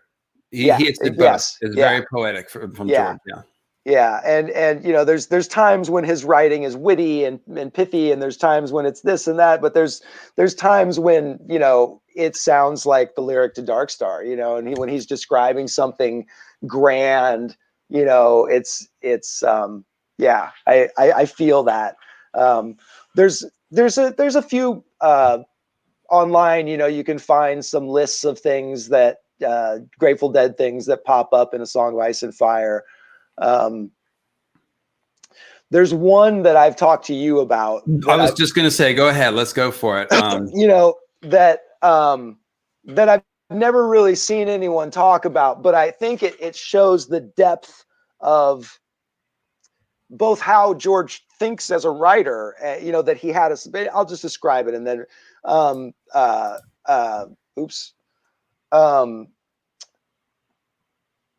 it's Marillion. So, we're talking about Peter Baelish and the singer Marillion. And this is when Marillion has been blamed for the death of Liza Tully. He's been imprisoned. And I think at this point, he's about to be mutilated and killed, but he hasn't been yet. Or maybe he's lost his eyes. Yes, he's lost his eyes, but not his fingers. Yes. And he's singing and playing, or just singing maybe, in his sky cell. In his sky cell. And Tyrion can hear the song and recognizes the song and describes it as a song that was originally sung by a female singer. And it's about a mother searching for her baby the day after a grand battle. And it's a very George sentiment. Yeah. Yeah. And I read that description a couple of times and I thought, why does that stand out to me? And then I thought about it, oh, you know, the Grateful Dead have this song that they've played their whole career that's a cover song. And it's a cover of a folk song that was originally sung by a woman. And it's about a mother searching for her child after a nuclear war. Mm. And the way George described the song, how it was originally sung by a woman, but how Marillion's voice just brought it to life in a way that it had, you know, and I thought, he's talking about Morning Dew. Like, there's no question in my mind. He, you know, and just to think about, for me, that was enlightening, because I was like, oh, wow. You know, when he's describing something like that, he has something in mind. Yeah, it's so many. There's so many jumping off points in A Song of Ice and Fire. It's like 2 friggin' sentences that just sounds interesting in passing. Basically, anything that sounds interesting, like there's some friggin' thing behind it that he's thinking of. And in the very Grateful Dead, everything's a secret, you just got to be in the know kind of way, he doesn't hang a lantern on it always. It's just one of those things. If you know it, then it's there for you, you know? Yeah. Yeah. Yeah. It was very interesting. And you're right. Pretty much anything that looks interesting, in that art, you can go all the way down the rabbit hole, and there's something at the bottom of the rabbit hole. It's not just that's like, what I've found. Yeah.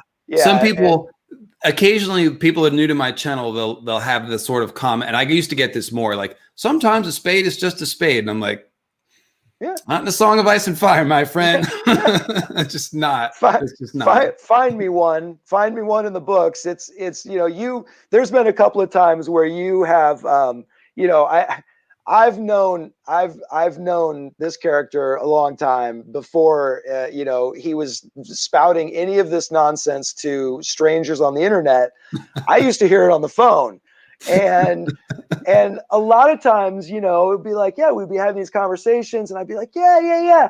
And then all of a sudden he'd be like, but I think when he's talking about the stars, it's connecting with, and I was like, all right, dude, you're getting kind of out there. It's late. We're both a little baked. Let's put a pin in this.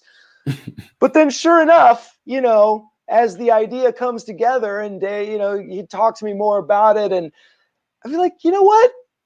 I think there's something here, and it definitely became a thing where it's like, I then went back and I read the books again, listened to them again, and there are all kinds of tangents within, that you can jump off in. And again, that's exactly like any great psychedelic work of art, or is particularly, the topic at hand, the Grateful Dead. You can let the description be just a description. It's just a guy singing a song, and Tyrion was hearing the song, and it felt melancholy. Okay, enough, and you move on. Or you can dive in and be like, what was he thinking about? Because sure enough, he was thinking about something. Well, and that's why George takes a long time to write, because every frigging moment is crafted with intention and detail. He doesn't say Marillion sang a sad song. He doesn't say Marillion sang a sad song about, I don't know, some woman in battlefields. Blah, blah, blah. No, he thinks about a song that moved him, and then he brings that into it. So even though it's only 2 sentences, think about the intention that's put into it. And the entire book is like that. And the books are long. So that's why I always have patience and love in my heart for George, no matter how long it takes him and how many promises he breaks and how many times he says, I think I'm almost done, and he's not. I know what's happening.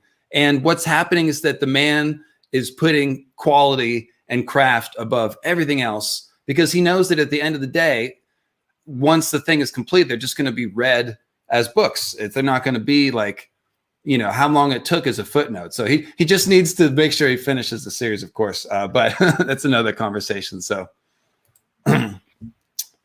very cool. Very cool. That was a good one. So somebody piped in and asked if Jenny's song might have something be based on a Grateful Dead song. Do we have lyrics to Jenny's song? I think there are some lyrics that are in the book.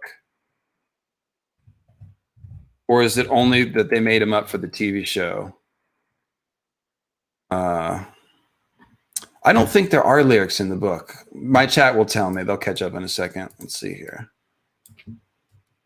Or I'll go to the wiki, and that should tell me.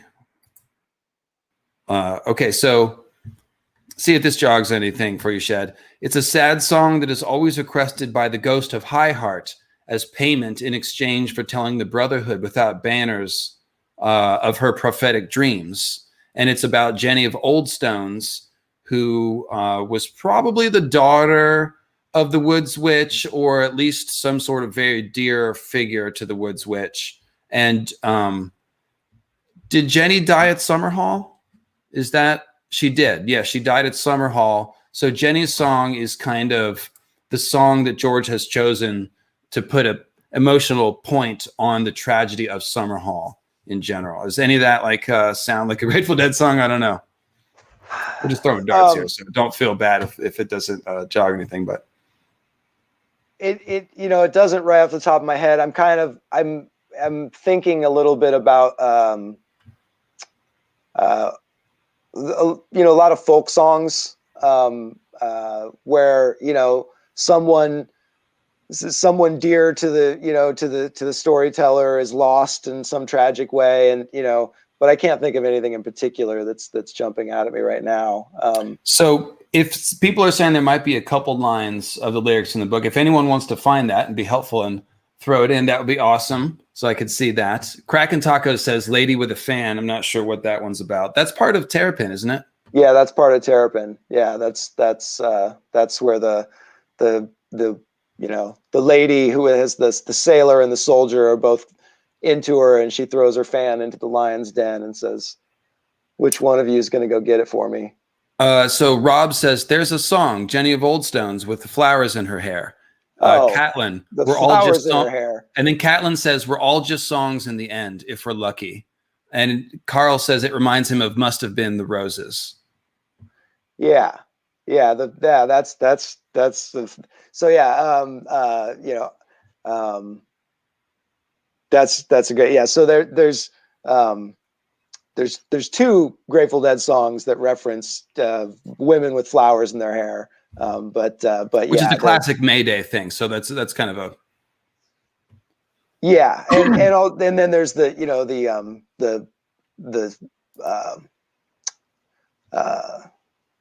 Must Have Been the Roses it's a great country song that when I first heard it, I definitely thought I didn't think that was written by the Grateful Dead. I thought like they're covering a country song, Oh, okay. But it's a great country ballad. And I don't know. It Must Have Been the Roses. It's like the people who hear Johnny Cash play "Hurt" and don't realize it's a Nine Inch Nails song. Yeah. Which, by the way, if you haven't heard that, oh my God, Johnny Cash playing "Hurt." That is something else. Just as an aside. Yeah. Yeah. Scarlet Begonias is being mentioned. Yeah, so Scarlet Begonias is the other one. That's the other flowers in her hair song. And then there's the famous image of the skull with the flowers all on there. That's so it's a recurring theme. But yeah, Scarlet Begonias, quintessential Grateful Dead. Cool. So let's see. I had a thought just a second ago. I'm doing pretty good here on 420. We're following the threads pretty good here. We're not too all over the place, I feel like. But oh yeah. So there was a good Patreon question and a good PayPal question that came in before the show. Brooke Kingsnorth, cool name, says, "Love the topic. Do you think George was influenced by the idea of Big Brother when creating the Weirwood trees?" And we discussed this before the show. And so of course, Big Brother in 1984 is essentially George Orwell foreseeing the intelligence, like police state apparatus. It was one of the visionary things that he saw coming.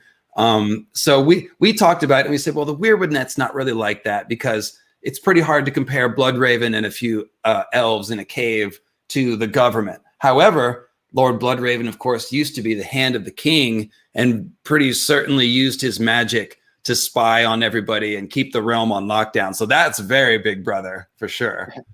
Yeah, it's funny. I think you and I both had the same reaction. We read the question and we're like, well, no, I mean, thematically it's kind of different. But of course, George, everyone who wrote in the latter half of the previous century is influenced by that book, right?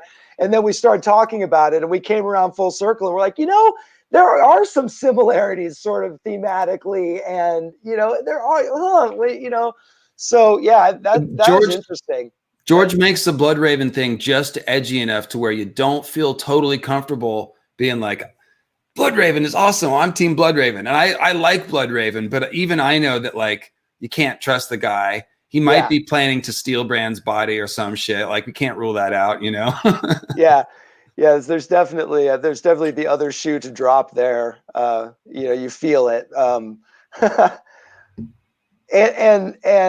with the Big Brother thing, with the Big Brother is watching you, it was so overt. It was like there's all this propaganda everywhere, and the point of it was the people being aware that they were being watched, and which isn't really the thing with the Weirwoods, right? But it is with Bloodraven's reputation. Yes, right. You see Dunk all the time. They're walking around. He hears someone talking a little. He's like, "How many eyes does Lord Bloodraven have?" Oh God, that's kind of treasonous. I hope Egg didn't hear that.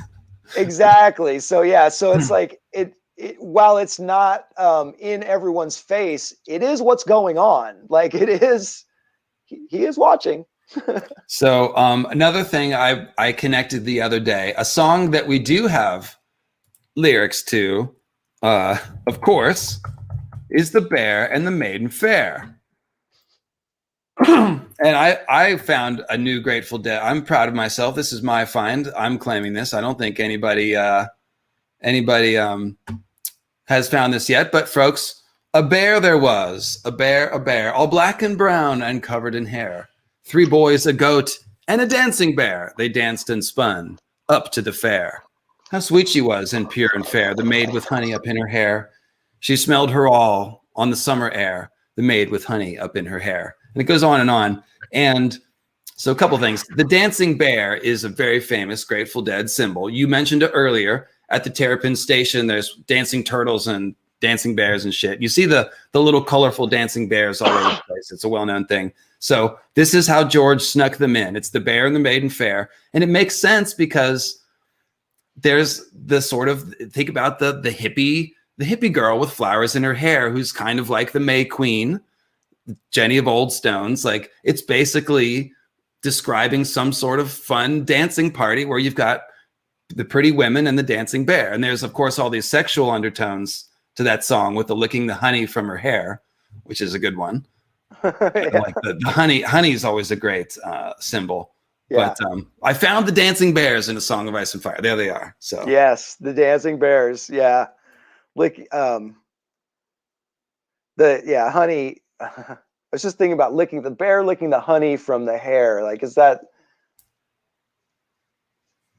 honey is often like not, like golden knowledge. Like, well, it's both. He's everything that's a sex symbol is also like a magic symbol. He's basically fat Aleister Crowley or something. but no. So listen, we figured this out one day. Let's see here.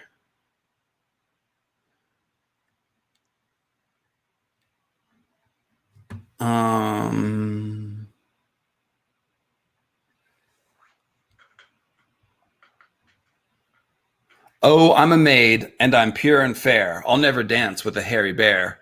I called the night, but you're a bear, all black and brown and covered in hair. From there to here, from here to there, all black and brown covered in hair. He smelled that girl in summer air, the bear, and the maiden fair. The bear, and then, I missed where was the other part? Let's see.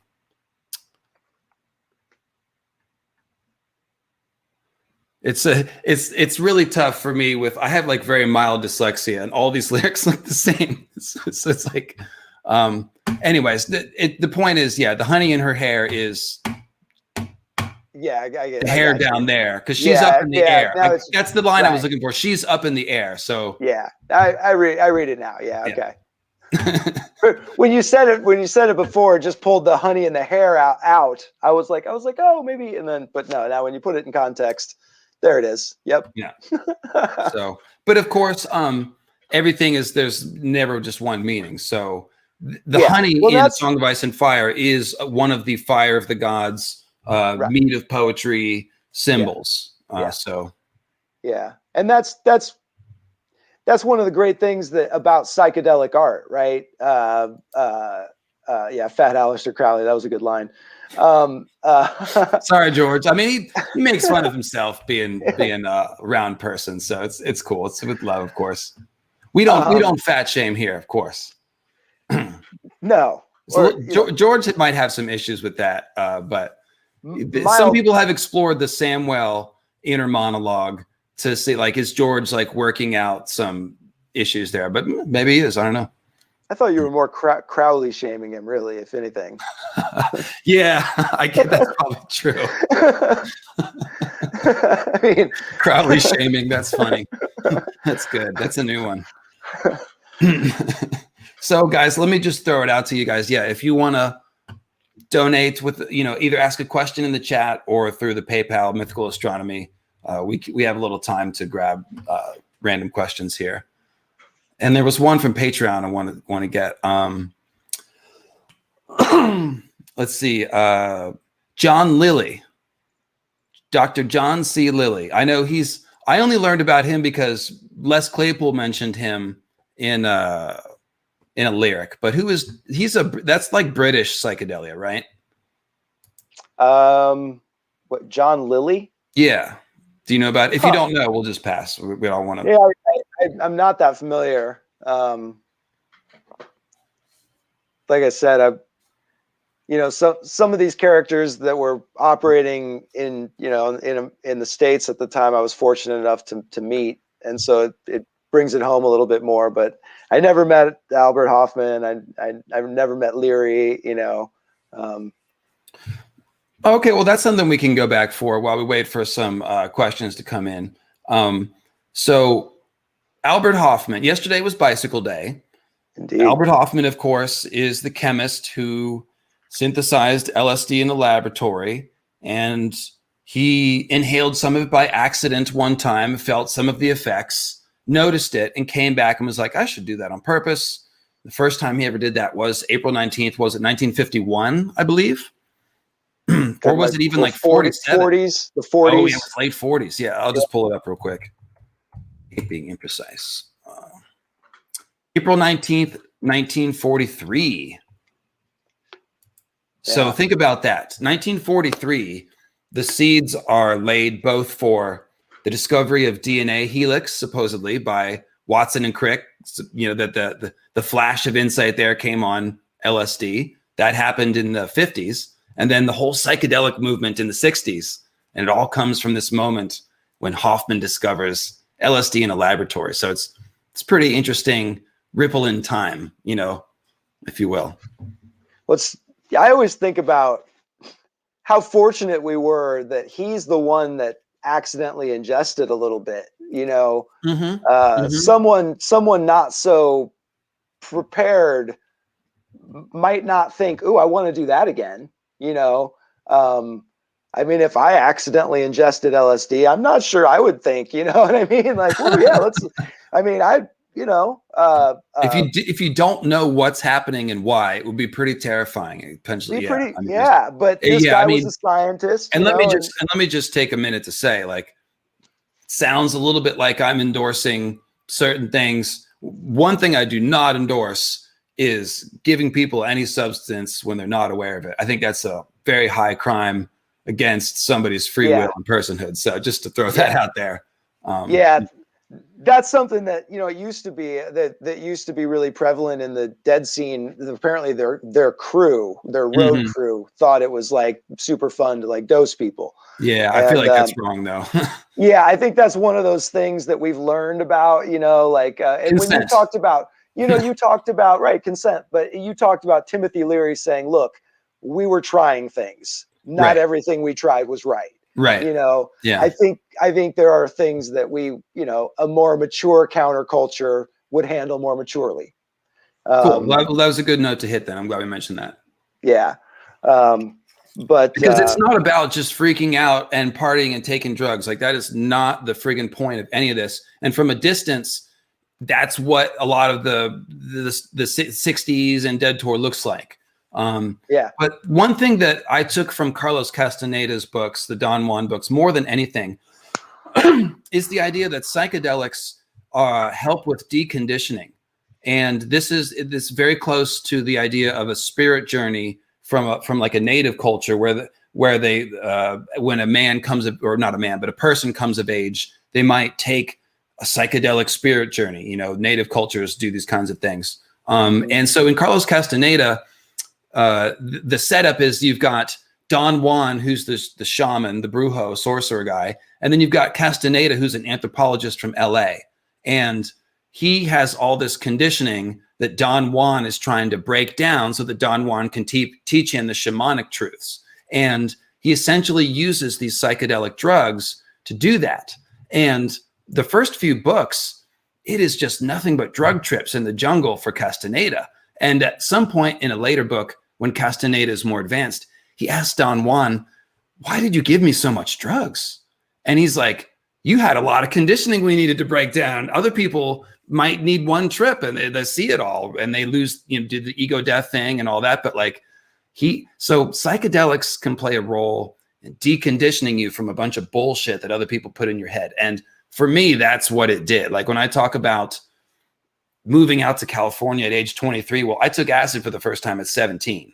And that definitely shifted my perspective in a similar way. He talked about the upside down pyramid, losing that base, and all of a sudden the whole thing shifts. Like, yeah, I know what that's about. And it only took me, I'd say, like 5 to 10 psychedelic experiences over the course of however many years in, you know, from 17 on, to where I felt like, okay, I kind of get this.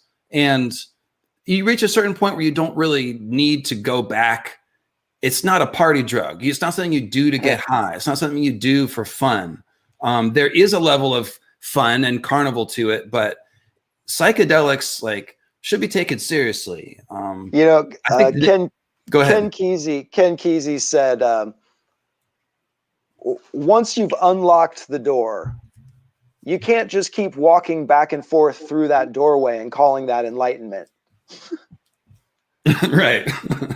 You know, he's like, the door's open, you go somewhere, you know, it's like, and, you know, what you bring back from those experiences, you know, you bring back, like it's, and yes, by the way, Castaneda probably did make Don Juan up. It's completely unknown what, if any level of truth there is behind that stuff. That's not the point. Castaneda should be read as fable and metaphor and philosophy. And if you read it that way, it's very interesting. But Carlos Castaneda like kind of started a cult later in life and did a bunch of weird shit. So I'm not endorsing like the philosophy of Carlos Castaneda, but there is some interesting shit in those books as far as philosophy goes. And that's what I took from it. So thank you for mentioning that. Worth mentioning your disclaimer as always. So yeah. I've never read, you know, I think we've talked about this. I read one of his books, didn't really connect with it. Felt like he was describing some things that I had maybe lived through and that I had other ways of describing for myself, you know. Jackie says, I took shrooms at 14 and ended up with a weird tattoo. That can happen. You know, what's interesting though is that, you know, now they're figuring out, when you talk about the deconditioning, it's not just things that people put in your head, like ideas that you absorb, but what they're discovering now is that like mushrooms are helping with PTSD. So like, you know, extreme things that impact you can actually decondition yourself and unpack that stuff. You know, so there's a whole universe of exploration. I think that we're at the tip of the iceberg with that stuff, and I think there's a lot of interesting things that we're just beginning to learn some of the benefits. And also Cool, yes. dosage, you know, we could mention microdosing is kind of a thing now that's Yep. instead of taking so much that you lose your mind, maybe just take a little teeny bit. Teeny You know. tiny. Well, cool. I'm glad Yeah. we got a chance to talk about that because, like I said, you know, I just want to be clear about what I think is cool and interesting, and what I'm sort of endorsing and what I'm not endorsing. So cool. That was well spoken, and I got a great question here from Meilani, who asks, "Do you think a lot of the visions in A Song of Ice and Fire, especially The House of the Undying, were influenced by psychedelics? That's what we call putting it up on a tee." Meilani, thank you. I just look. Yes. Brand, like literally, Danny takes a psychedelic substance to dissolve the call from her eyes, meaning shift her perspective and open her third eye to a spirit realm. And then she has a trippy as hell experience in there. Yeah. The thing doesn't even make sense. She keeps going right. She's going up a tower that doesn't really exist. And yeah. We were just talking about how when George was writing about a song, he had a particular song in mind.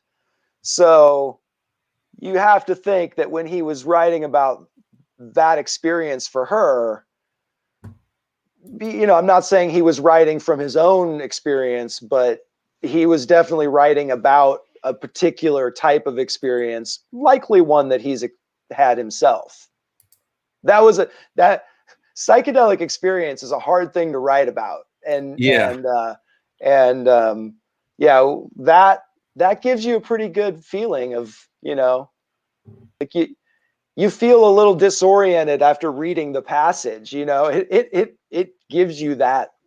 Yeah, Brand's Coma Dream is another one that's very psychedelic, and in particular, what I like about Brand's Dream is that he feels like he's flying over the entire world and can see the world, but he can also see these very close-up views of people doing things. He sees his mom on a boat. He sees the weirwood tree gazing at its own reflection in the pond.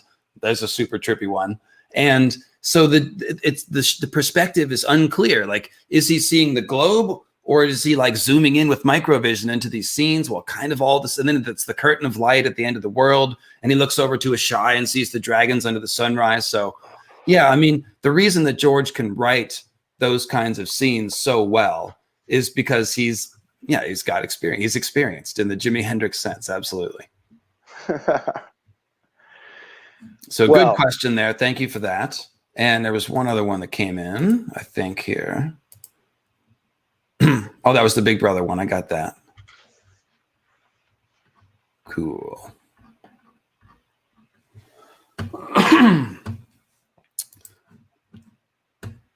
Let's see. Cool. I'm trying to think of all the things that we discussed talking about, and if there's any that we haven't hit. We mentioned most of everything I wanted to talk about today, so I'm feeling pretty good about that. We didn't really talk about Owsley Stanley. The main thing I was interested with Owsley Stanley is going back to that idea of quality.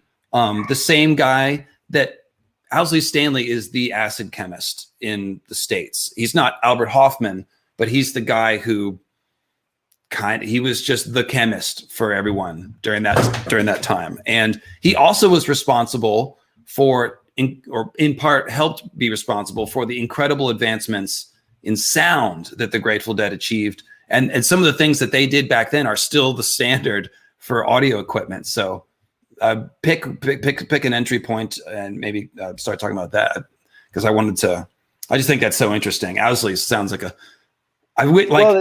you know, we started off today talking about Grateful Dead and the culture that sort of grew around that scene, and one of the pillars of that culture, I think, was a quest for quality, and that came across. You know, the Dead. Did you notice that I saw the Alembic? Yeah, I saw the Alembic logo back there. You know. The Dead and their fans and their crew and their benefactors early on, all were interested in raising the bar of what was possible.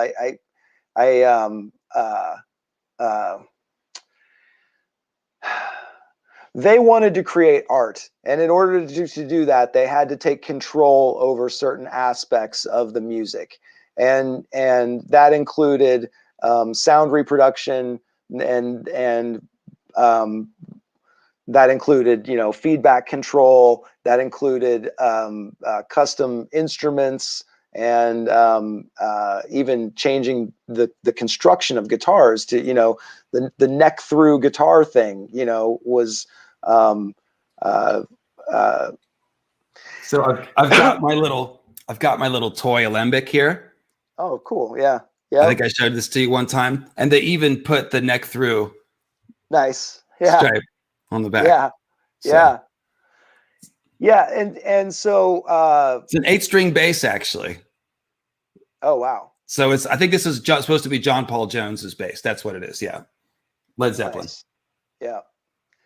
Yeah. Well, and yeah, Lembic was a company that was founded by people that were, you know, creating equipment for the Grateful Dead that just didn't exist, you know, a quality level that didn't exist. And they made advancements that, like you said, you know,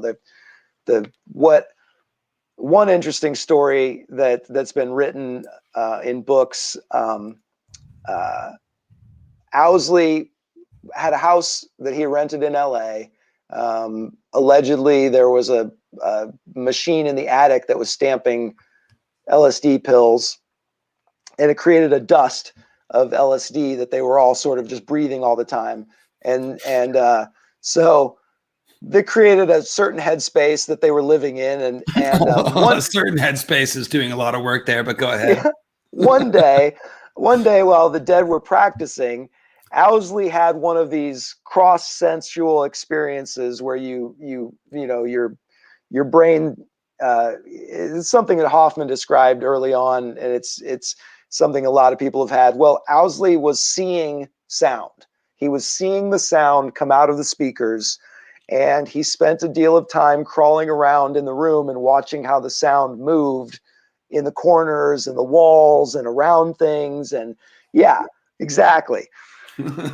Well, you know, if that happened to me, hopefully he had his Johnny Depp glasses on when he did it, like maybe a long cigarette. Perhaps, who knows? But I don't think he ever smoked cigarettes. Actually, he was very strict about what he put in his body. But but you know, if that happened to you and I at band practice, well, that would just be our friend that got too stoned and whatever. We'd never hear about it again. But that was Owsley Stanley. And so he designed an entire sound system based on what he learned that day watching sound move. The principles that they employed in creating that sound system are still industry standards today. You know, yes, synesthesia. Thank you. That's it. Yeah, and the, you know, the so anyway, I think that carried through in a lot of things, you know, and I think that I don't exactly know where it came from. I think that I think it might have been Jerry, to tell you the truth. A lot of people talk about not wanting to do less than their best work in front of Jerry. That he had a certain energy that it's like playing on a team with Michael Jordan, I think, right? A little bit, you know, take what you will from astrology, but Jerry was a triple Leo. And I think that, you know, he had a certain demand for excellence. Oh, somebody's mentioning Wozniak too, of course. Yeah. Yeah. Yeah. Yeah. Yeah. DNA, computers, sound. There's a couple things that came from psychedelic culture. Yes. You know, someone mentioned John Perry Barlow earlier. I should have mentioned this when he came up. There's the Electronic Freedom Foundation.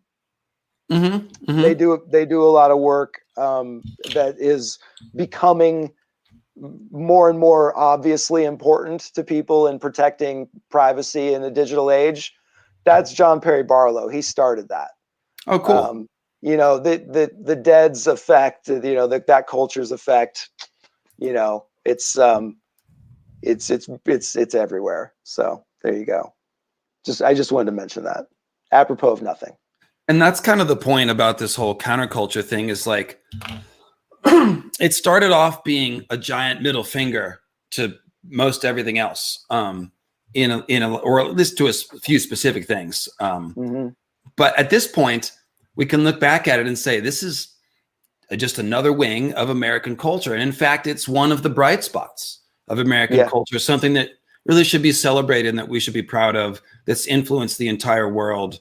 And it's fun to dissect it, like, because it's not just that, remember that 60s movement, but it's all the ingredients that went into it. It's the beat poets and the New York jazz scene from the 50s and the blues that Pigpen was hearing.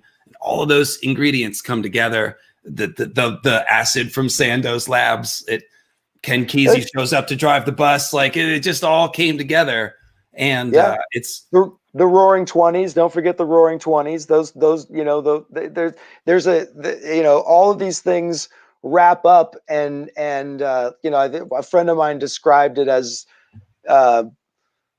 American culture making this giant U-turn. We were headed down this path in post-war America towards suburbia and Leave It to Beaverland, and the whole culture just made this big U-turn, and it created a space in counterculture where people could experiment. And without experimentation, progress is really hard to achieve. And so out of those experiments have been born a lot of the progress that we've seen in the subsequent 50, 60 years. And I'm incredibly grateful for all of it, because it's these elements of psychedelic culture that broke me out of my, shell that I was born into. And because of all these advancements, I'm able to get my ideas out to all these people and do something. My career didn't even exist. You go back, a few years in time. So yeah, we always stand on the backs of giants, and it's fun to appreciate how things got to be. Like, I was even thinking about the internet as far as like doing a Song of Ice and Fire analysis. Like, it's easy for me. I'm like, moon, black hole, word search, boom. And I've got all these quotes that pop up. Anytime he talks about the moon and a black hole, I can find it. Like, normally I'd have to just listen to the books and notice it and take a note or make a post-it or highlighter. And like, it's so much easier now. So yeah. Well, I heard, on a much heavier level, I think I heard someone say, was talking about the civil rights movement and saying that, that he was recognizing how high the hurdles were for them to make the hurdles lower for this generation. And